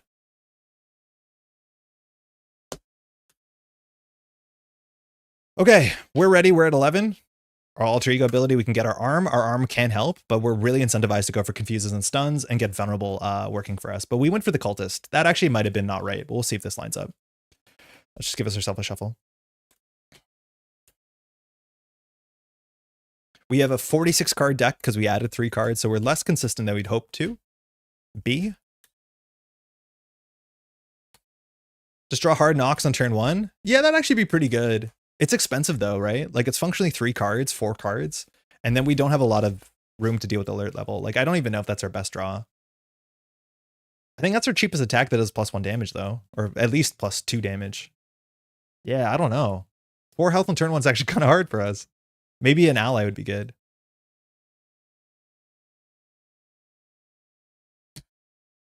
All right, good luck. Let's go. First card, repurpose. Okay, so if we get a cheap little thing down that helps, we can always repurpose our arm on turn 1 after we use it. Jocasta, not sure I want Jocasta. She technically attacks for 1 forever against minions. We don't have a defensive event, but we could always discard 1. Silent Infiltration, that seems really good. I think we want to confuse as much as possible to jump down. So we defeat the cultist, we can get a ready and a confuse, so that seems like a worthy keep. Wing it, excuse me. We have to be in hero to play this. Deal 1 damage to an enemy and confuse it. That's really good if we drew a vulnerable minion, but unfortunately we didn't. We'll always keep this card, it's sick. Hyper Thrusters, also very good. I don't think threat is as big as a deal. The threat seems much more manageable. The problems in this scenario are other things, but Hyper Thrusters is definitely a thing. Our Winter Soldier ability is just going to be less good because we don't want to defeat minions. And then we have another repurpose, which is kind of ugly. Batroc is effectively hand size -1 because you spend so many resources. Yeah, and that's the thing, is like, I don't think a lot of... I think that's a recurring theme with a lot of the mechanics in Agents of S.H.I.E.L.D., especially if you play on campaign mode. So many of the mechanics are just consistent resource sinks, right? Like all of the people in play, the board members, they're just like dump resources every turn to have a minor effect. This is just constantly dump resources. The locked prisoners are just dump resources. Like, I don't think it's that interesting. I don't think it's that exciting. I played with my partner and her like feedback was, this feels like it's cool that the theme of the box is bureaucracy to some extent, but it just feels like bureaucratic work. Just like, oh, keep doing the same thing over and over again. Otherwise, you know what I mean. We'll get rid of these 2. In theory, we can play thrusters, use thrusters, repurpose thrusters, which means we'll attack for 2 and attack for 3. So that's an okay line. Review hits right in the bullseye. Yeah, it's not my favorite. I think this is actually maybe too... Winging it replaces itself, but this might be too rich. Because if we have to play 2 cards for infiltration... Winging it replaces itself. We can play the thrusters, get rid of the thrusters with repurpose. We can't even do all of that. I guess we do with the wing it cards, but then this goes to 3, and if we can't clear the alert level, we lose. So I think we need to draw a double here, or we have no chance. In immediate hindsight, I'm glad. It's going to be good to get rid of the cultist on turn 1, but we also want our arm. Maybe we can just throw out our arm, because our arm is not going to be worth much and we can get our arm back. Does that make a difference between the hyper thrusters? This gives us another draw to potentially get at a double, because the double for the silent infiltration helps a heck of a lot. Because say that we draw any card, that card becomes our arm. We can repurpose our arm. We'll have 2 more cards. Wingate will be a free card. 2 cards play Silent Infiltration, and that seems okay. Yeah, that's okay. We can deal with this. So if that's the case, we'll just throw these 3 out. 4th card, Electrical Discharge. That's a 4 damage attack. That actually could change everything. We actually could just wing it to confuse the cultist. Oh, never mind. It doesn't have vulnerable. So that's an option. Infiltration. That gets another minion. That's actually not something we want in this scenario because minions are not good. And then we have Spider Bite, who we can play at the cheapest for 2, who I don't think we're super excited about that. Okay, let's see if this makes sense. So again, anytime something is defeated besides consequential, we put threat on the alert level. That's not good. Here we probably need to do our AE ability. And so I'll discard the infiltration to go search for our arm, and we'll put that into play. Ideally, we can use the arm, so we might just like knock out the cultist with the arm instead. Using electrical discharge. Stunning Batroc is also very good because if Batroc doesn't attack, we don't get a counter on alert level. Mind you, Batroc only puts counters on the alert if it's an attack. So you're very incentivized to go for Confuse in this scenario because then Batroc doesn't get you and then the cameras don't do much. They actually help you slightly. Okay. Oh, you put into play, of course. So that's ready. It's a tech card, so we can discard it and jump down and get it next turn as well. So if that's the case, we could always play the arm to deal with the cultist for 4. Wingate can confuse Batroc. Then we play those 2 cards into Silent Infiltration. That's not good. So I think it's actually cheaper that we deal with the cultist not for 3 cards, but for 1 card by repurposing the arm. So we attack for 2, repurpose the arm, attack for 3. That clears 2 threat. There'll be 3 on this. We have already played the infiltration, so we draw a card. We play Wingate, we clear 2. Yeah, that's better. So we're going to repurpose our arm, which is like very goofy, but it's a cool thing we can do. So we will flip up. Let's start here in case we draw a double. So we'll play Wingate, which we bought for a good old 2 gold. So deal 1 damage to an enemy and confuse it. So we'll target Batroc. This doesn't have guard, so Batroc takes 1. And confuse. Confuse your hero. We usually don't care about that. And then we draw a card. We're looking for a sick double. No, Change of Fortune. Change of Fortune is actually pretty okay because enemies have quick strike. So if they attack us, we can like knock them out with an arm block or we can knock them out with a powerful punch. Unfortunately, I think we just need to deal with alert level. Okay, so we'll attack to 2 to the cultist. We'll then play Silent Infiltration for 2 cards. It doesn't really matter which ones. I guess we'll keep... Well, we're not going to keep any of these. Oh, we waste the Confuse on the Silent Infiltration, so I guess we won't fire it. I forgot about that, but the Ready is not super important. So we'll just play this. Is that better than anything else? Yeah, the Confuse is so good in this scenario. Then we'll play Repurpose. Oof, I'm cooking. Discard a tech upgrade. We'll discard our arm. We ready our hero, and we discarded a 1 cost, so we technically have +1 attack. Why did I think I would draw a card? Wait, why did I think I would draw a card? Did we do it wrong? Did I draw from Wingate? Yeah, I did. I drew the Change of Fortune. Oh, because I thought this draws a card. It doesn't. That's our mask. Okay, that's fine. So we'll attack for 3, defeating the cultist. When we defeat a minion, we can remove 2 threat from this, and this goes to 3. Are you winning, son? Super, now we're on our 2nd scenario. So far, it's going okay. We'll discard this to deal with the alert level. We're going to be doing that a lot. Enjoy. That goes down to 2. And then we'll just pass. Yeah, I think this is not worth it. Just readies are ready is not that good. So this can go to 3. If Batroc double attacks us, the alert level just passes. It's up to us though. We can't block because if we block and we draw the cameras, which is the most common card, we also just advance. And we don't want to advance the cameras on turn 1. Metal Punch, Hard Knocks. Come get me, bub. Again, getting minions is probably not good. We really want to get our Sonic Rifle to get some consistent stun or confuse energy. I think we were punished on turn 1 for not getting a vulnerable. If we got a vulnerable, we could have knocked it out super easy with Wingate, and that would have been a really good spot to be in. So it's kind of on us. This goes to 5. Batroc is attacking for 2 and a card. We can't block because of the cameras. And when Batroc attacks, or after Batroc attacks, place 1 threat on alert level. Okay, so we'll pen that. 2 and a card. +1 boost on no place like homes, or no place for the living. We take 3. And then this goes to 3. So we're hoping not for a double activation here. Advance, okay. That's probably okay. The villain schemes. So Batroc schemes for 2 and a card. This is a silent, one of the cameras that we were worrying about. So this adds 4. So this goes to 9 and we are confused. This is looking really bad. The really bad thing about alert level 2 is that it's an action to discard a resource.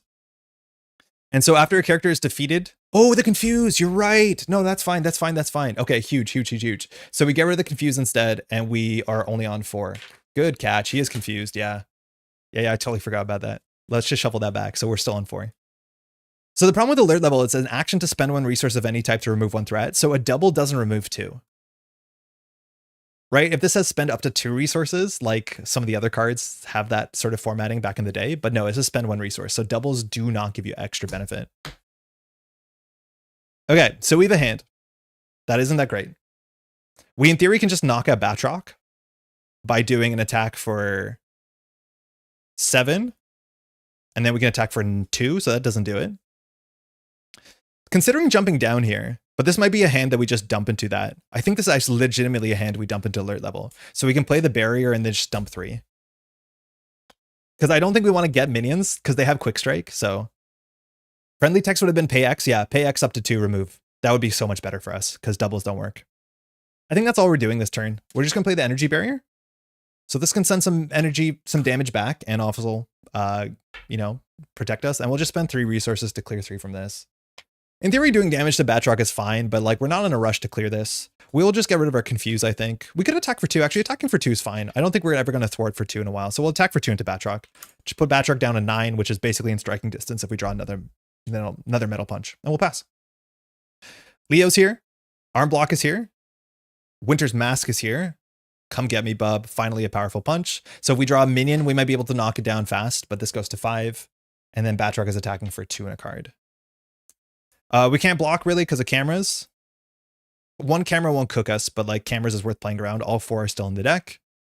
Arm block doesn't do any damage back because we need to literally go find our arm. So we're trying to draw into one of our confused cards. I think we have Prof X left in our deck and we have a Sonic Rifle left in our deck. Leo Fitz can go get our Sonic Rifle. So maybe we should thwart this down slightly, which if we want to do that, we're going to have to get rid of our confused last turn. Yeah, maybe getting this down would be better so that we get down to 3. Because this will go to 6, 7, 8, 9, 10, 11. At least with 1 advance out, it's not likely Batroc will like... But we might have to jump down and get Leo to go get our Sonic Rifle. We won't block. 2 in a card. Legions of Hell, 4 damage. So we'll take 3, and we're going to send 1 into the villain with Energy Barrier. So we're on 5. He's on 8. This gets a counter. Draugr. So we have a decision. Guard. When revealed, choose to either take 1 damage or place 1 threat in the main scheme. If we clear Draugr, we can remove 2 threat and we get an alert level. Our hand has... Oh, it has Quick Strike. Hold on. So we have to do the when revealed first, though. When revealed happens before Quick Strike, right? Because we can technically powerful punch the Draugr, which gets to the confuse on Silent Infiltration, which is good. And it readies us. So the ready's not useful. The confuse is useful here. Yeah, this seems reasonable. The other option is like our hand can't really defeat the Draugr that easily. We could just play the arm block. That's cheaper though, right? So we can do this and just play the arm block. So it says when an enemy attacks, deal 3 damage to it. So I think we just arm block here. So we'll do 3 damage to the Draugr. We have to do the when revealed first. So we either take 1 damage or place 1 threat in the main scheme. I think we'll just take a damage because we'll probably recover this round. And then we defeat the Draugr. Off the arm block, this goes to 2. Silent Infiltration fires here. So Silent Infiltration, we want this confuse, ready your hero. We're already ready and confuse an enemy. We'll confuse Batroc. So we can jump down, hopefully get the cameras. All right, this hand, not great. We'll definitely play the powerful punch to deal with this. I think it's likely we'll hold on to the Leo and then we'll use Leo to go play or to grab our Sonic Rifle. If that's the case, we can go use Leo to grab an Energy Barrier and use the Energy Barrier to grab our arm back. That probably lines up pretty well. We can either thwart for 2, which is taking the confuse off, or we could recover for 3. I think we'll recover for 3 because health actually does matter a fair bit. We're not going to be blocking into Batroc a lot. So we'll flip down. Recover for 3. We will use the mask to play Leo because we're shield, so it's cheaper.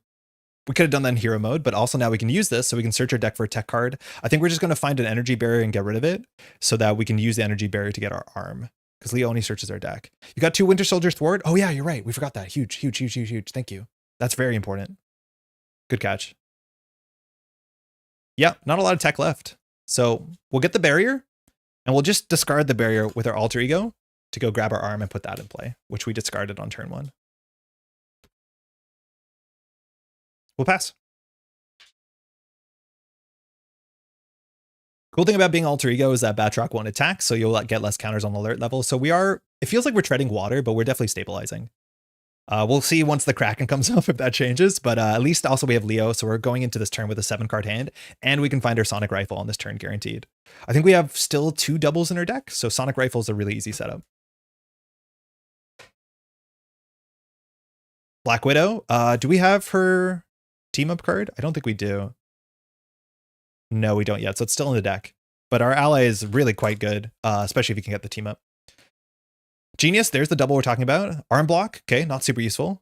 Hey, we have the team up, so we can use the team up to play Black Widow to get a preparation back. The team up is quite nice. Still probably need a Sonic Rifle. Never mind, we found it. So I wonder if there's no tech cards in our deck to search with Leo. There might be one more energy barrier, I'm not 100% sure. And then we got a double, wow, very good hand. A very, very good hand. I just need to check, do we have another tech card in our deck? Because our tech cards are Mask, Energy Barrier, Sonic Rifle. I think that's it. I think we've only seen 2 energy barriers, so there's definitely one more, so we can get one more hand size here, which is good. This goes to 4. Batroc is confused. Let's get a minion that dodges Quick Strike. Security cameras, love it. So, remove 1 threat counter from this, and it gets Surge, because we're just walking down the hallways. Fallen Warrior. This probably surges because I don't think we have minions. Discard cards from the top of your deck. Never mind, until we discard an ally. Put that ally into play, engage with you with Fallen Warrior attached to it. We could get some big allies here. Oh, that's fine. Treat attached ally as an undead minion with blank text box. Attached minion scheme is equal to its printed thwart and does not take consequential damage. So we have Professor X as a 0 attack, which at any point in time, if we're happy, we can destroy Professor X to go get rid of some threat. Unfortunate. The text on this is blank though, right? Oh no, he still discards himself at the end of the round, right? Because this doesn't blank the text box, does it?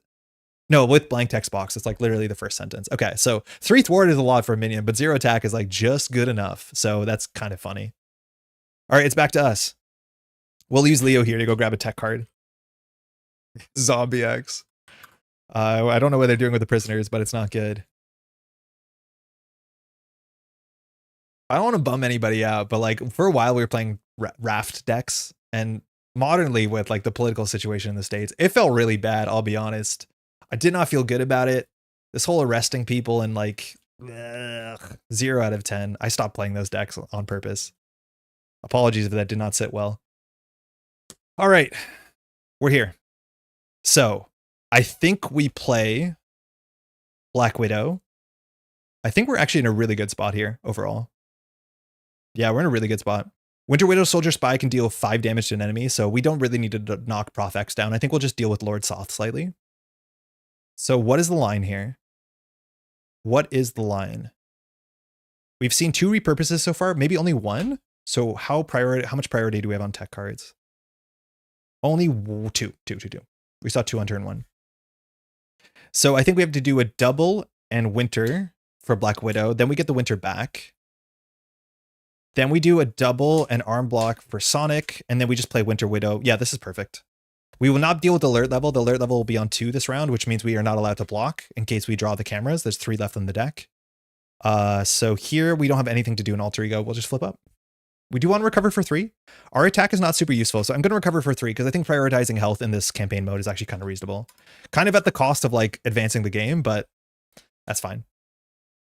Okay, double plus Winter Widow Soldier Spy for Black Widow, our ally. When she enters play, you can search your discard pile for an attack and add it to your hand. And luckily, we just discarded the team up.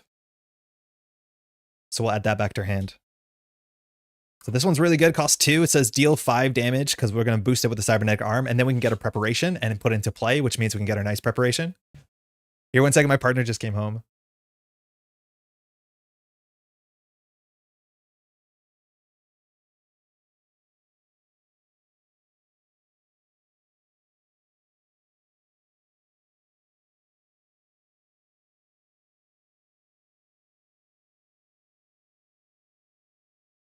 I had to tell Maddie that we lost power, so the AC is off for a moment. So we'll get through this together.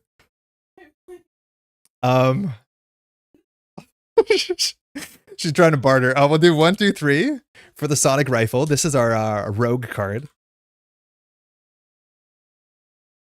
So this comes in with 2 charges. We exhaust it to confuse, which is really good. We might just preemptively use that now to confuse Batroc. We've seen 1 advance so far, so it's not that bad. We'll do the arm. plus this arm to do Winter Widow. And so we can do more damage. So we'll do 5 damage to Batroc. I don't think we have to knock Professor X out yet. So we'll do 5 damage to the villain, and we can grab a preparation and put into play. I think our only preparation is the Silent Infiltration, which we got. We saw one, right? We used it. Yeah. Yeah. Wait, that happened already. We were all there, right? Yeah, here it is. Which means after we defeat a minion, or an enemy, excuse me, we can discard this to get it confused. And ready yourselves. Black Widow will. I think she just thwarts for 2 here. Yeah, I think she'll just thwart for 2. And we'll pass. Things are going okay. Things are definitely going okay. We draw up to 5. Gemma. Only costs us 1. We have a lot of tech cards to play. That's good. Infiltration if we want more threat. Brainstorm for some threat removal is nice. There's our 3rd repurpose, so we can set up the energy barrier because we're going to take a damage here. And then we have a Come Get Me Bub, which in this scenario seems a bit dicey, but that seems to be most of the campaign. This goes to 3. Batroc is attacking for 2 and a card. We won't block because we have to deal with the cameras. So 2 and a card. Nothing to do here. No boost icons on Assault, so it's 2 damage. But we'll return 1 damage with energy barrier. So we'll take 1. Lord Soth goes down to 2. Prof X attacks for 0. Hey, love. How are we gonna live without AC? How much longer? Like an hour. No, the whole room is so hot. Are you with the fan on the other room? Put it on full. I'll put the AC on in a bit after like 30 minutes. Okay. Prof X attacks for 0. That's totally fine. Counter card. Uh-oh. Oh no, Black Widow! Werewolf Pack. When revealed, defeat an ally you control and place it face down underneath Werewolf Pack. Oh boy, so this is bad for a couple reasons. When Werewolf Pack would be defeated, we have to discard an ally, so you have to functionally defeat it twice. The first time though, it doesn't instead, so you don't defeat it twice functionally. But the problem here is somebody was defeated, so the alert level goes off. Yeah. Weird. So we lost Black Widow. If we had no allies, the Werewolf Pack is so much more manageable, but now Black Widow turned into a werewolf. This set is good. It also has Quick Strike attacking for 3. Oh, I forgot about that too. The set is really kind of neat. So Mojo Files says that all minions get Quick Strike, so the werewolf is now attacking us. So it's attacking for 3. It's just 3 damage. It'll be 2 damage with Energy Barrier. Were-Widow. Oh, don't have much to deal with that. We could block, and when we block, we repurpose the Energy Barrier. And so then we'll attack for 4 and defeat the werewolf once.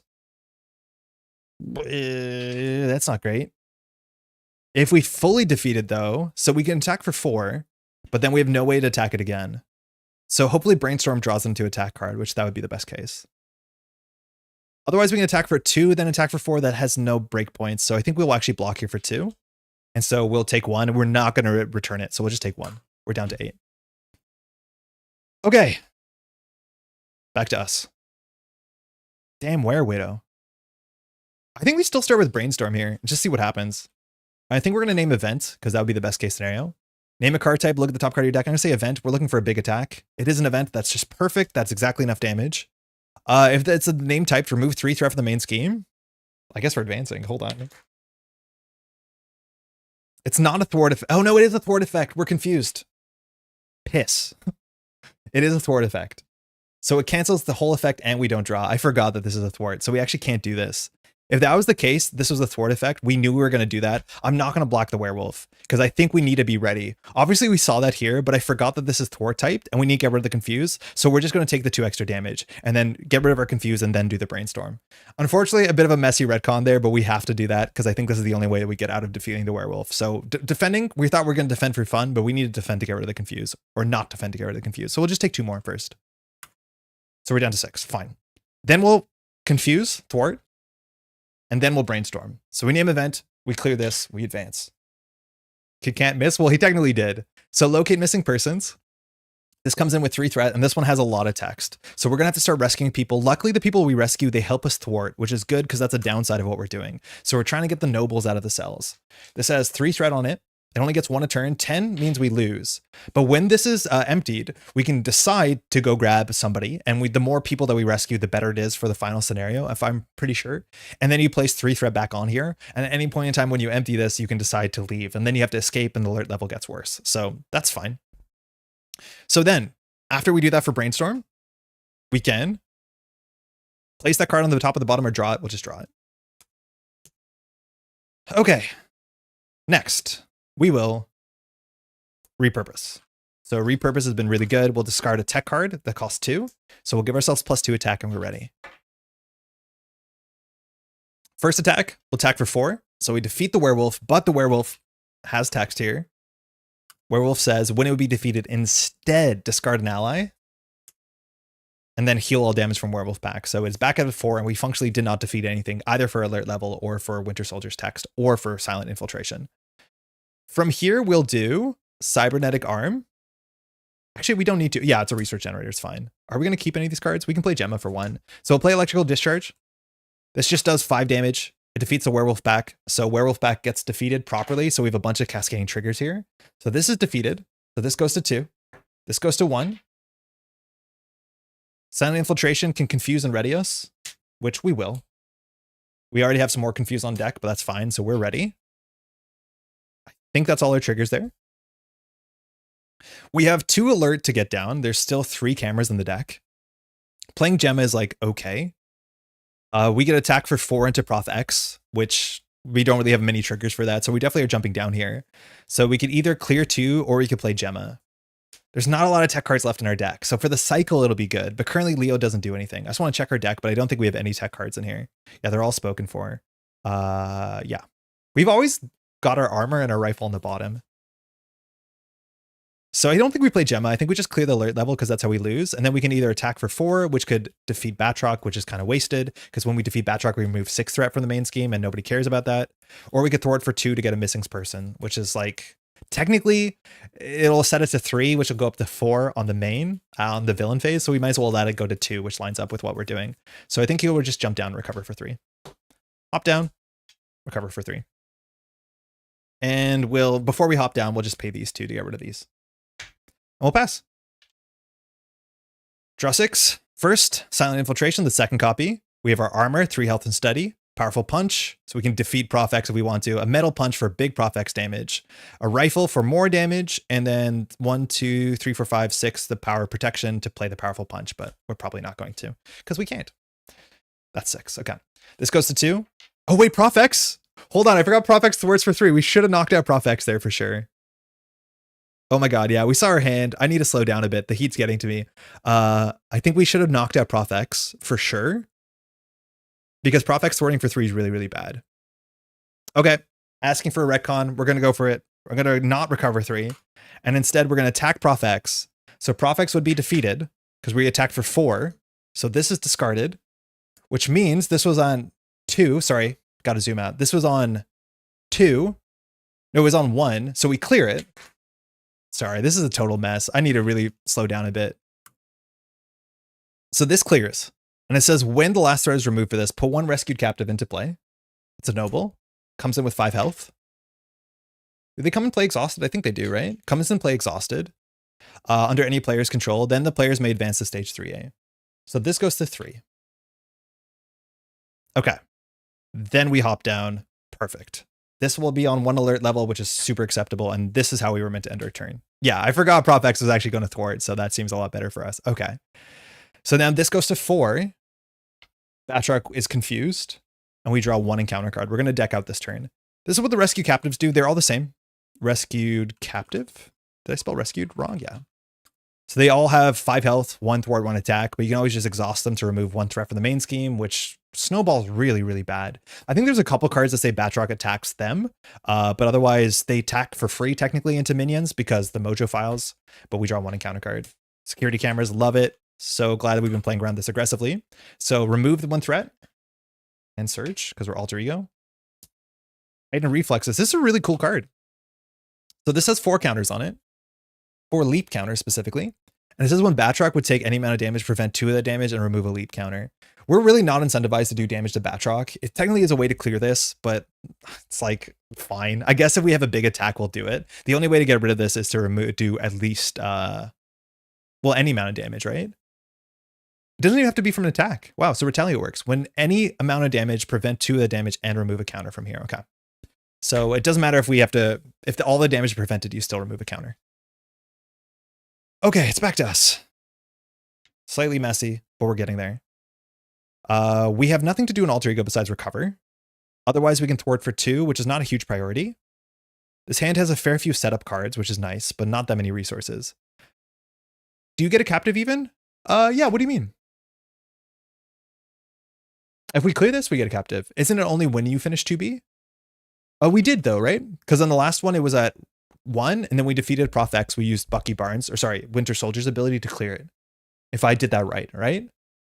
Because it was at 1, and then we defeated Prof X to do 2 threat off of it, so we cleared it, and so then we put 3 more on it and get a captive. That's in theory what should have happened, as much as I did some really awkward play. Okay. We have a confuse, so we can't empty the sonic rifle before we deck out, which is a bit awkward, but we'll at least use 1 sonic rifle charge. We can use the sonic rifle to do damage. In theory, last turn, that was an option, where if you do damage to something that's already confused with the sonic rifle, it does damage instead. I think it's 3 damage. I've almost never done that text, but it's always good to know it's there. Very expensive hand, and the power protection does not line up well. So we could clear 3. That doesn't do it. We probably just defeat Batroc to get another captive. I think that snowballs pretty well. Yeah, so we'll definitely play the Metal Punch, and then we'll probably just play our armor. We have enough confused that we don't really need the Silent Infiltration. It's very good, but I think we'll just play the armor for more health because we're not really allowed to block a lot with the cameras. So we will recover for 3. We'll flip up. We won't use the captive yet because we're planning on defeating Batroc. So we'll use the arm and pay 2 more to play Metal Punch. So this does 1 more damage. So this is attacking for 8. It has overkill, but that doesn't matter. Now Batroc's reflexes come in and it denies 2 of that damage. So it does 6 damage, which is enough to defeat Batroc. Or sorry, Lord Soth. I'm so sorry, Lord Soth. And that means that Lord Soth's text kicks in. So this is obviously massive overkill, but what can you do? When Soth would be defeated, reset his hit points to 12 instead. And remove 6 threat from the main scheme. It's not a defeat because it's an instead ability, so we can't fire Winter Soldier.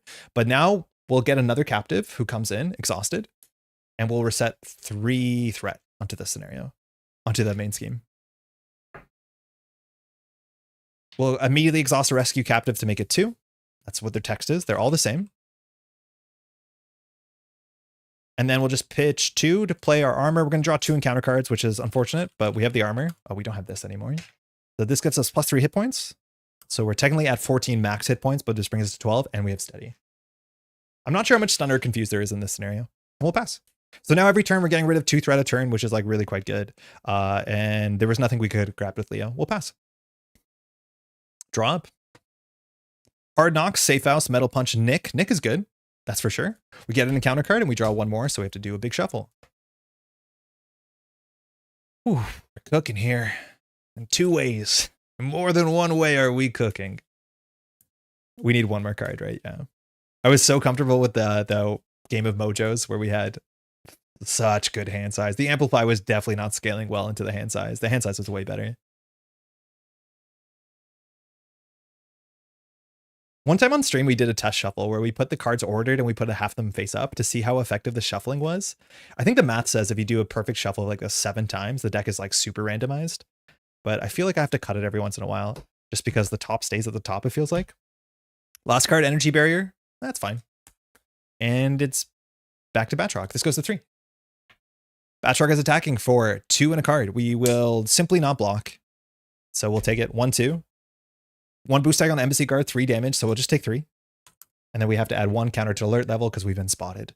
2 encounter cards. We're down to 9 health. First card, Gang Up. Oof, that's bad. We can't block this 2 because this will go to 2. And then in theory, if we draw the cameras, it goes to 4, which like enjoy the cameras. Batroc is now attacking again. We in theory could block with a rescue captive. There's a small chance they're defeated. I'm not sure if it's bad if they're defeated. It's probably not great. The more that we rescue, the better it is, I think, in the final scenario. But I don't think it actually matters that much in like retrospect. I think we just take it. 2 and a card. 2 boost icons, Red Room programming. So that's 4 damage. Ow. This goes to 2. Show us the cameras. Oh, this one's good. This one's really, really cool. There's not a lot of encounter cards like this. Surge uses 3 stake counters.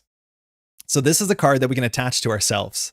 You may spend 1 resource of any type to attach this card to your identity, otherwise discard this, and hero interrupt. When your hero makes a basic attack, remove a stake counter. Not only do we get +1 attack, but it gets piercing, and there's still some vampires in the deck that take double damage from piercing, which is absolutely perfect. So I think we do want this. I think the safe house is probably not where we're keeping. Oh, the problem is if we spend a card here, we can't play Nick. I'm gonna play Nick. Sorry. Next card. Vampire, no! Right in the wrong order. 6 health on the vampire. It takes double damage from piercing, so we kind of wanted that. After vampire attacks and damages a character, heal all damage from vampire. If no damage was healed this way, give vampire a tough status. So vampire is currently attacking us for 2 because it has quick strike. We can hard knocks the vampire out, which is probably the play line. So that means we're not likely playing Nick here, so we maybe made a mistake. But vampire is quick striking for 2. Now, it gives a tough status. If no damage was healed this way, after attacks and damages a character. Okay, so if we block for 2, vampire won't get the toughness. So I think we will block for 2. So the vampire hits us for 2, we take nothing, so vampire doesn't damage, so vampire doesn't get the toughness. If we had the stakes, it'd still be really good, but we wouldn't have to have blocked because of the toughness angle. So unfortunately, we have 1 too few cards to play Nick Fury and play the hard knocks. So it's probably correct that we just hard knocks out the vampire. Yeah, we can always jump down with the sonic rifle, which actually might be right. I think there's only 2 more cameras left in the deck. There's 4. We've only seen 2. So being an alter ego also helps. The problem is if we knock out the vampire, the alert level will go to 3. So we probably have to spend 1 card and hop down. Oh, we can spend 2 cards, right? Yeah, we can spend a couple cards. That's the case. We'll do Cybernetic Arm, Nick, Metal Punch for hard knocks. First, we'll attack 1 with the Rescue Captive. That's very important. So that'll do 1 damage.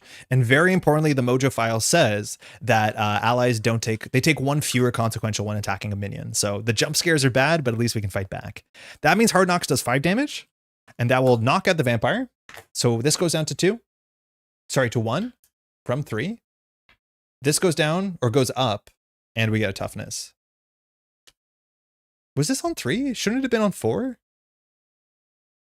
I'm assuming it should have been on 4. Grim Rule or whatever. We get a toughness. That's really good because Batroc is attacking us constantly. We'll exhaust this Rescue Captive just to bring this down 1. I mean, how would it not be on 4? Maybe because we advanced last round. Maybe we should have cleared it here. Yeah, maybe that's wrong. Oh, that's okay. We have no triggers after defeating anything. Leo Fitz can get us a card. So if we grab a tech card, our cheapest tech card costs 1. It's our mask. But I think we just want to deal with the alert level. So we'll just pitch 2 cards to get rid of this. We'll use our Sonic Rifle. So it'll use 1 of its charges. Use a captive on it last turn. Yeah, so that does track. So we cleared this, which means we'll get another Rescue Captive. Yeah, I think it was right because we went to 3. We brought it down to 2, then went up to 3. So we got our 3rd captive. We're going to go for all 4 because that's kind of the way we are. This resets the 3. We'll use the Sonic Rifle. So this is not an attack. So not that Retaliate exists. This gets confused. So we can hop down super safely. We'll probably recover on the other side because health matters. And so we will hop down. Here, Leo can grab a card. I don't think we really want to. If we had 1 more card in hand, we would have. But we need to keep this down. That's usually the worst case scenario. And then we'll pass. He's getting sweaty. Draw 6. Come get me, bub. This has been super useless in the campaign so far. A Genius is good. Repurpose is really good because we can get a guaranteed tech card. Energy is great. Brainstorm. Okay, we have no cards to play. Luckily, Leo can fix that a bit. Wow, that hand went real bad real quick. At least Brainstorm can find us our choice of cards. So if we name Upgrade, it doesn't matter if we whiff or not, but it would clear it, which is nice. But yeah, that's not great. That's not good. This goes to 4. Batroc is confused. Lord Soth is confused. Card is Commandeer Security Office? I don't think I've ever drawn this. When revealed, if alert level is on high side, place 1 acceleration token here. And when defeated, remove 1 threat from alert level. Oh, okay. That's acceleration. That's fine, I guess. I mean, whatever. Not a big deal. Like, not a big deal at all. We can get rid of that. Rescue Captive doesn't care. Oh no, Rescue Captive is only from the main scheme. This is where like things snowball. It's like every round we can just basically clear this with Rescue Captives. They're just like, it's just such a massive army. Because now I have 3 free threat. Oh, sorry, that was 1 letter off. Rescue Captives. Now we have 3 free threat removal a turn. It's like, I don't fully understand the scaling. It gets so much easier. Okay, so we probably just let the Commandeer Security Office chill. That's fine. We likely have a Leo Fitz angle, so we'll use Leo to search our deck for a tech card. I think at this point it's probably the most expensive tech card we have. So I think that is just an energy barrier. Yeah, the other option is the mask that's left, which we're not going to be defeating that many more minions. We haven't seen the Kraken yet, but we'll just take the energy barrier and we might just repurpose our arm, if not the rifle. Thing is, the rifle, we want the last confuse shot because it's very, very valuable. So that's in our hand. I will recover for 3 because health is maintained through each scenario. So we'll go to 8 and we'll flip up. We are tough, so we're not scared. We'll just exhaust, I think, all of these straight up just to bring this to 1. We could have thought that out a bit better. Yeah, let's actually hold on. We won't do that right away because we have something that could fire first, like this. It's Brainstorm. Brainstorm says, name a card type. I'm going to say upgrade. I don't know what the math is. I'm just going to say upgrade because I'd rather draw an upgrade, but it doesn't really matter. In theory, we should name the thing that we're less wanting to draw because that will be in the worst timeline. And in the worst timeline, we need the most help. So maybe we could just call event here, but our hand is almost entirely events. So we'll name upgrade. It was an event. That's fine. This whiffed. I think there's probably more events. Maybe we should always name event. So we can remove 3 threat from the main scheme. We can't do that. Either place that card on the top or the bottom of the deck and draw a card. So we're going to put it on the bottom because drawing this doesn't help us. But we need to remember that this is on the bottom. So if we ever bottom out, we know we're drawing an arm block. Instead, we draw another event. Oh, we got an upgrade. Silent Infiltration. Okay. Question is, do we want to pop off by repurposing our rifle? I think we're okay with repurposing our rifle. Repurposing the energy barrier. If we repurpose our rifle, we can go to 5 attack, which is only 3 attack because of the heightened reflexes. We do have to defeat Batroc on the final iteration. Once we escape with the last captive, we actually have to defeat Batroc. Just need to check the text on this because this says, do you get to do both or do you only do one? When the last threat is removed from the scheme, put 1 set-aside rescue captive ally into play exhausted. The players may advance. Okay, so you can get the 4th and also leave in the same round. So that means if we just clear 4 from this, we can leave. When this advances, we still have to defeat Batroc, I think. Or do we just escape, actually? I think we do escape. The next scenario is called Extract Captives. So I think we just get out of prison. Because Extract Captives makes the alert level bad. That's fine. We can deal with that. But the back of this, I think we just have to clear all the threat. Yeah, it'll come in with 12. So we are prepared to remove like 5. So I'm not in a rush. We can hold on to that. Defeating Batroc does 6, but anyways, we'll get to that in a second. Okay. So we always play the barrier. That's a tech card. We always play Silent Infiltration, which says after we defeat something, we can ready our hero and confuse. So we have all that. I guess we're incentivized to repurpose here. So we will repurpose. If we get rid of the Sonic Rifle, we only have 1 more version of Confuse, which will be Prof X. But this gives us 5 Thwart. 5 Thwart can clear this. Yeah, I think we do it. Or we can go to 4 Thwart. 4 Thwart's better. Let's get rid of the barrier. That's a bit more flexible. So repurpose says that we can discard a tech card. Give ourselves +2 in a stat. We'll choose Thwart. And we'll ready ourselves. So we have 4 Thwart here. So we have 2 resources. If we clear this, we can remove 1 from here. The thing is, when this advances, this goes to high mode and we put 2 threat on it, which means we'll have to bring it down to 1 threat, which at least we can do that. So Winter Soldier will thwart for 4 on the main scheme. We've just read this text, so we'll be able to clear it. So we get the last rescue captive into play. It is exhausted. And now we will choose to advance. In theory, you don't have to, but we will choose. So extract captives. So all we're trying to do is to get out. So this says, when revealed, if alert level is on its high side, deal each player face down counter card. Otherwise, remove all threat from alert level. Okay, so you can't just lose in 1 turn. And flip it to its high side. In either case, in expert mode, place 2 threat on alert level. Okay, so alert level just got worse in a bunch of ways. Firstly, if this hits 4, we lose the game. That's obviously not good. You don't want that to happen. It also gives +1 scheme and +1 attack to Batroc. Luckily, with toughness, we don't care. And has the same text after a consequential, or sorry, something is defeated non-consequentially. We place a threat here, and we can spend a resource to remove. The back of Extract Captives, this is our escape. So again, this is kind of more like Lord of the Rings, which is good fun sometimes. 12 threat on it. We have to clear all of it to get out. And it says force interrupt when enemy attacks. It attacks a rescued captive instead. I forgot about that, which means that we actually have to block with our toughness. So we're going to have to exhaust into this. The crash base does not have the same ring to it. You don't think? It's the crash base. Hey, Charles, how's it going? If there's no threat here, we win the game. So we'll just exhaust these 3. Let's remove this down to 9. And we'll spend 1, 2, 3 twice to get rid of this.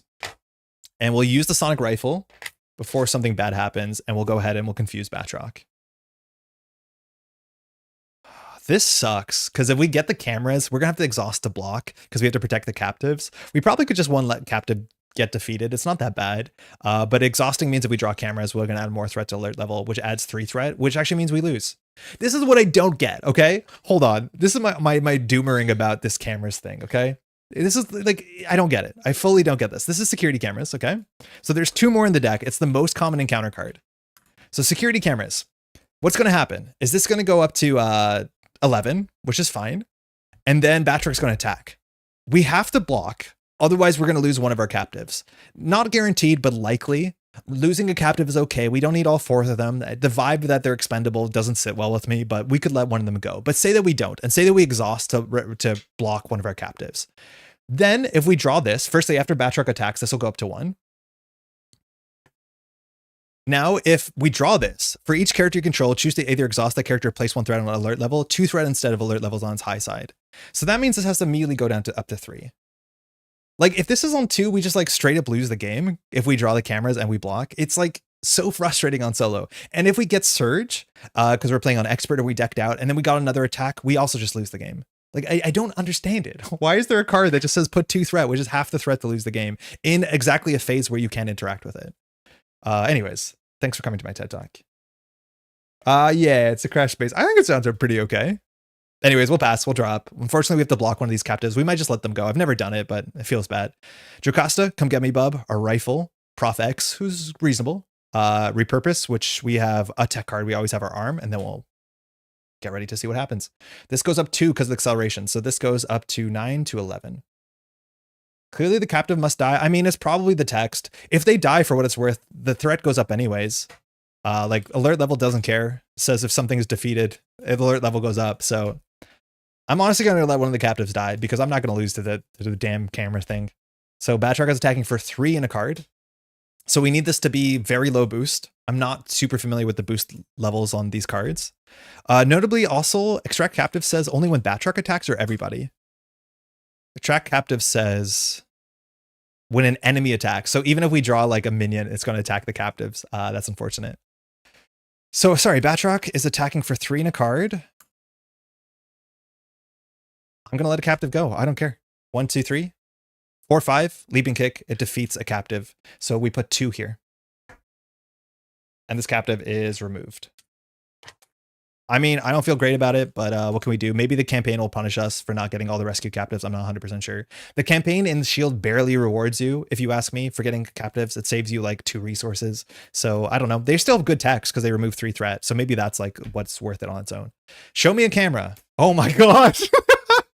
Like, if we were exhausted, we functionally lose the game. Like, this is what I don't understand. We lose the game if we're exhausted. I hate it. We did draw our security cameras. There's 4 of them in the deck. Solo, it's nonsense. So for each character you control, choose to either exhaust it or lose the game. Oh, super cool. So we exhaust all 3 of them. Sick. Back to me. All right. We can repurpose to ready ourselves. Threat is what we want to do this round. This is going to go up to 13. We can play Prof X. The Confuse is a bit wasted because it's already there. I do think we can get rid of our arm, no problem.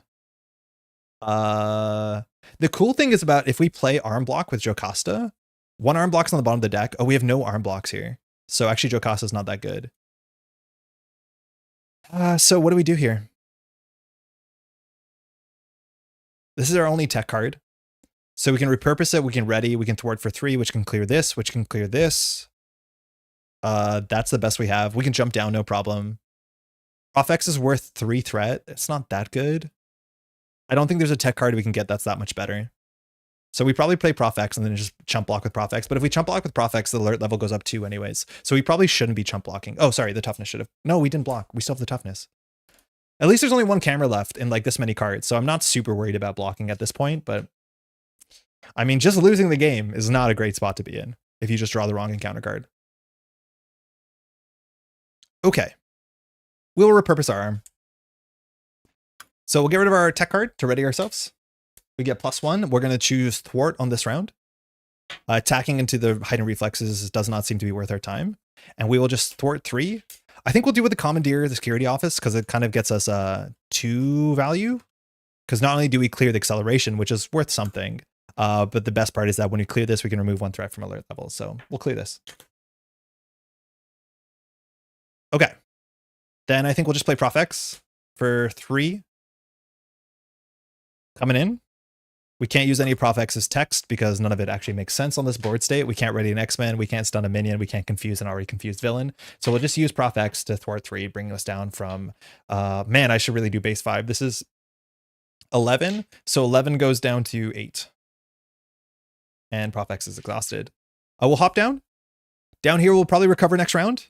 We can use Leo Fitz to grab a tech card. It's not really an incentive unless we want to get a card out of our deck so we draw more consistently into the rest of the deck. Most of our deck at this point, I think, is actually damage because we haven't drawn any metal punches. So there's like, oh, there's 2 metal punches in the deck, 2 of the stun cards. The stun card would be really good if we draw the electric discharge. So we'll just pass. What about the concern is if it's too hot in this room, like the camera shuts down, but if it's too cold in this room, we lose power. Okay, we'll draw up. Alert level on 1's a bit sketch, but that's okay. I think Prof X is probably better overall. Black Widow's back. Nice. Power protection. Hasn't lined up so far. Our arm block, so we know where that one is. Wing It is great. That's a little confused. If we draw a minion, that is vulnerable. Infiltration, we can do a lot of threat and grab a minion and then wing it. That's a really good combination, and powerful punches, not super useful. Okay, this goes up to 9. Batroc is confused. We draw a single encounter card. Show us a little minion. Frozen. At least we can deal with this. Attach to your identity. You can now ready. Okay, and it's an energy and a physical to discard this card. So we might just go search with Leo to find one of those icons because obviously we want to ready ourselves consistently. This Frost Giants and Enchantress set, if you played in the Mad Titans whatever box, it's really bad if you can't jump down to Alter Ego. There's a lot of really, really bad cards. Like Seduced, I think is the awful one in a lot of kits because if this hits you and you just can't attack, oh my god, is the game over for a lot of folks. All right, so we use Leo Fitz. We want to get rid of this thing. So we have a lot of wilds in our hand, so it shouldn't be that bad. Powerful Punch off Quick Strike doesn't seem bad. Off of Quick Strike. Yeah, I just don't want to hold the card, right? Like holding the card feels bad. But Powerful Punch as a way to interact with Quick Strike, especially if we drew our Change of Fortune, is really quite nice. I just don't know if we can do it. Okay, we have the wild on the Hyper Thrusters. That's already a tech card. We have an energy on Energy Barrier. We have the Mask, which has a mental. So let's see what we most need from our hand, because we need a mental and energy to get rid of that. So I want to play Infiltration. I want to play Wing It. Does Widow have the preparation card? Or sorry, the team up? Have we seen the team up yet? No, we haven't. And we haven't seen the stun card either. So Widow can grab an attack when we play her, but there's no attack in the bin that like we're really compelled to play here. I think we just thwart enough that we get out. Oh, Prof X is discarded, excuse me. I think we get out this round. So there's a chance that we don't even have to deal with Frozen. Okay, I don't think it matters what card we get. So we'll just take the barrier. We're not going to play it. We're just going to discard it to get rid of Frozen. On our turn, we have 5 threat removal. Oh, wait, no, we win. We just win. Because we have 1, 2, 3, 4, 5, and then Infiltration is at least 5 more. So it doesn't matter what we get here. I just want to check the campaign if there's any rules about extra stuff that we should do before we get out. So Victory says for each amount of rescue captive allies in play. Okay, so we lost one of those. I think it was the right play to do still, unfortunately. But we'll just get rid of this. We'll play 1, 2. Get rid of Frozen. Oh no, we should recover. Hold on, we should recover. Yeah, full health is better. So we'll recover for 3. We're at full health. So we're not going to win this turn, I don't think. 3 rescue captives. We'll remove this down. We'll just play Black Widow for Infiltration. Such a smooth setup. Thank you. We put a lot of effort into it. As much as I'm cooking, it's I'm very happy with how it's turned out. We'll have to rebuild it next month, huh? Choose a number from 1 to 5. We'll pick 5. Actually, we'll pick 4. No, we'll pick 5. Actually, defeating the minion will clear this. Wait, that's sick. I think that's what you were saying, Joey. So this says choose a number from 1 to 5. We'll pick 5. And then we discard cards, that many from the counter deck, remove 1 threat from a scheme for each card discarded, and then put 1 minion discard this way into play. 1, 2, 3, 4, 5. So we have options. I think we're going to go for the Draugr, and we're going to put that in play, and we'll remove 5 threat from this. Notably, that's put into play. So we discard some pretty bad cards like Shadows of the Past and the last security cameras. So at least I can stop whinging. This comes into play, and it has Quick Strike. Wait, this is awesome. And so now the Draugr is going to Quick Strike us. The good thing about the Draugr is that we don't do the win reveal because we put it into play. And so it says it has Quick Strike because of Mojo Files. So it's going to attack us for 1. And then we can just do protection for Powerful Punch. And this just says when an enemy would attack you, instead deal 4 damage to it. We defeated a minion, which means we can remove 2 threat. And we win. Nice. Sick. Easy. And we had the winging it, and that was totally fine. We could have got it confused, and we could ready it ourselves, so we had 2 more threat there if we needed to. Infiltration seems quite nice. With the quick strike, it actually made it a bit sweeter, which is really, really quite cool. That is Lord Soth knocked out. It's 12 health, though. Apparently, Lord Soth is still living, but all we had to do is get all the threat off of that, which removing 3 threat a turn is really nice. It's only the cameras that really slows down the army of captives. Pour one out for the 4th captive, who was very, very brave in the line of really unnecessary kicking. Cool. Oh, you also lose if all the captives are defeated. I didn't realize that. I've never come close to that, though. Like, it's like so easy to rescue captives because they snowball. So once you rescue the first, the second's even easier. And then obviously it gets easier from there going forward. Okay.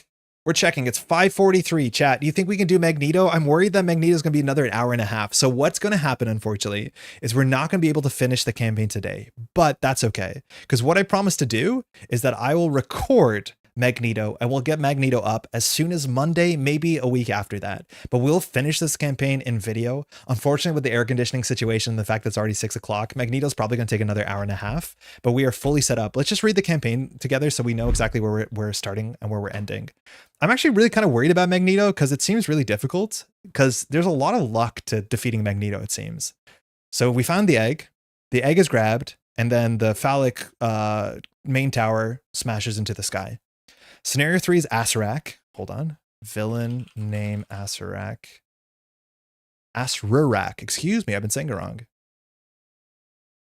So with the nobles evacuated, the only thing left to find is the royal golden egg and get them out of here.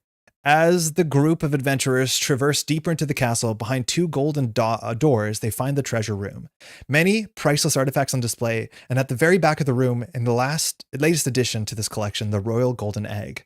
Before they can reach it, the entire castle begins to shake, the top of the tower being tilted away from the ground as Acererak has entered the treasury and trapped them in the sky. Oh, that's cool, because the Magneto actually takes place on the island, Sky Island. That's actually a really fitting way to make that make sense. So on Expert, Magneto 2 and 3 is already really difficult. However, we're going to be playing with Crime, which is a pretty rough encounter set because, I can't pull up my encounter sets. They seem to be broken. But Crime is only side schemes. There's no minions, and it's all about thwarting, which we're pretty bad at doing. And specifically in context of adding more side schemes but less minions makes us even worse at doing it. We also add galactic artifacts, which are also almost entirely side schemes, and then some attachments we have to get rid of. So not in a good spot. Magneto on his own has like only 2 or 3 minions. They're all like 5 health automatons, sentinels we have to get rid of. So we're in a really uphill fight as Bucky. The setup says that each galactic artifact gets magnetic, which matters, and victory 1. We have to shuffle in the Hajadarin. Hold on, it'll be easy to read once I do this. Oh, sorry, don't look at that. You're not meant to see that. Ah, what did I do? Page up. So let's search up that egg. This is the egg. So it comes in with 5 threat, and the player who defeated the scheme may ready their identity. That's going to be nice. The thing is that this will be shuffled into the top of the counter deck. Because we have 3, it'll be shuffled in. We rescued 3 captives. It'll be shuffled into the top 20 cards. Why does that matter? Is that we can only win if this thing is in the victory display. The problem is that I think seems very obvious, and I'm excited as much as I'm also apprehensive to see how this plays out, is that if we deal the egg as a boost card, that's it. There's no way to get the egg back. Now, luckily, the egg is considered magnetic, So if you ever have to do the ability on Magneto that forces you to discard cards until you draw a magnetic card, that's a nice way to get the egg down.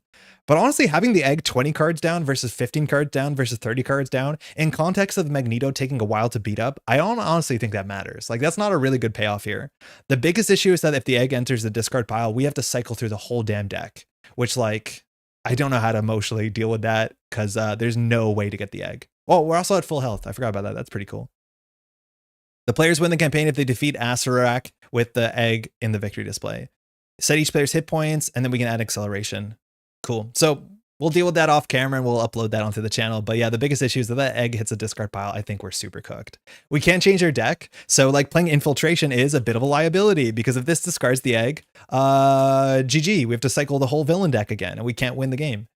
It also doesn't stop you from winning the game. If you defeat the villain, like you do actually just win the game. Well, technically the game is over and you've lost it because the egg is not in the victory display. So you lose the campaign. I don't know how to deal with that. I wish there was more ways to like, I just want an action that says like exhaust your hero, shuffle the egg back into the deck, something like that. Because if the egg slips through our hand, it's going to be bad. Anyways, that's it. Thanks so much for hanging out on this really sweltering Friday. I'm going to go get some food and turn the air conditioning back on. Sorry that we lost power. Hopefully you can enjoy the rest of the stream. Otherwise, as I said earlier on the top of the stream, things are changing around here. We're moving house and I got a new job that we start not this week or not next week, but the week after, which means next Friday will be our final Friday stream, probably for a really long time, which means if you want to be patient, subscribe to the channel, leave a like on the video, all that sort of stuff helps. But I'll let you know when the next time is that we'll get a reasonable repetitive streaming date. Whether it'll be on an evening, on a weekday, or in the morning of a weekend, we'll figure that out. But over the next couple of weeks, it'll be a bit busy here. I'm going to try and still record footage that comes up on Mondays when we do our regular videos, but streaming might be a bit patchy over the next little while. So appreciate your patience. If you appreciate content for this, we'll get back to it sooner than later. It's just going to be busy this summer. And with that, that's it.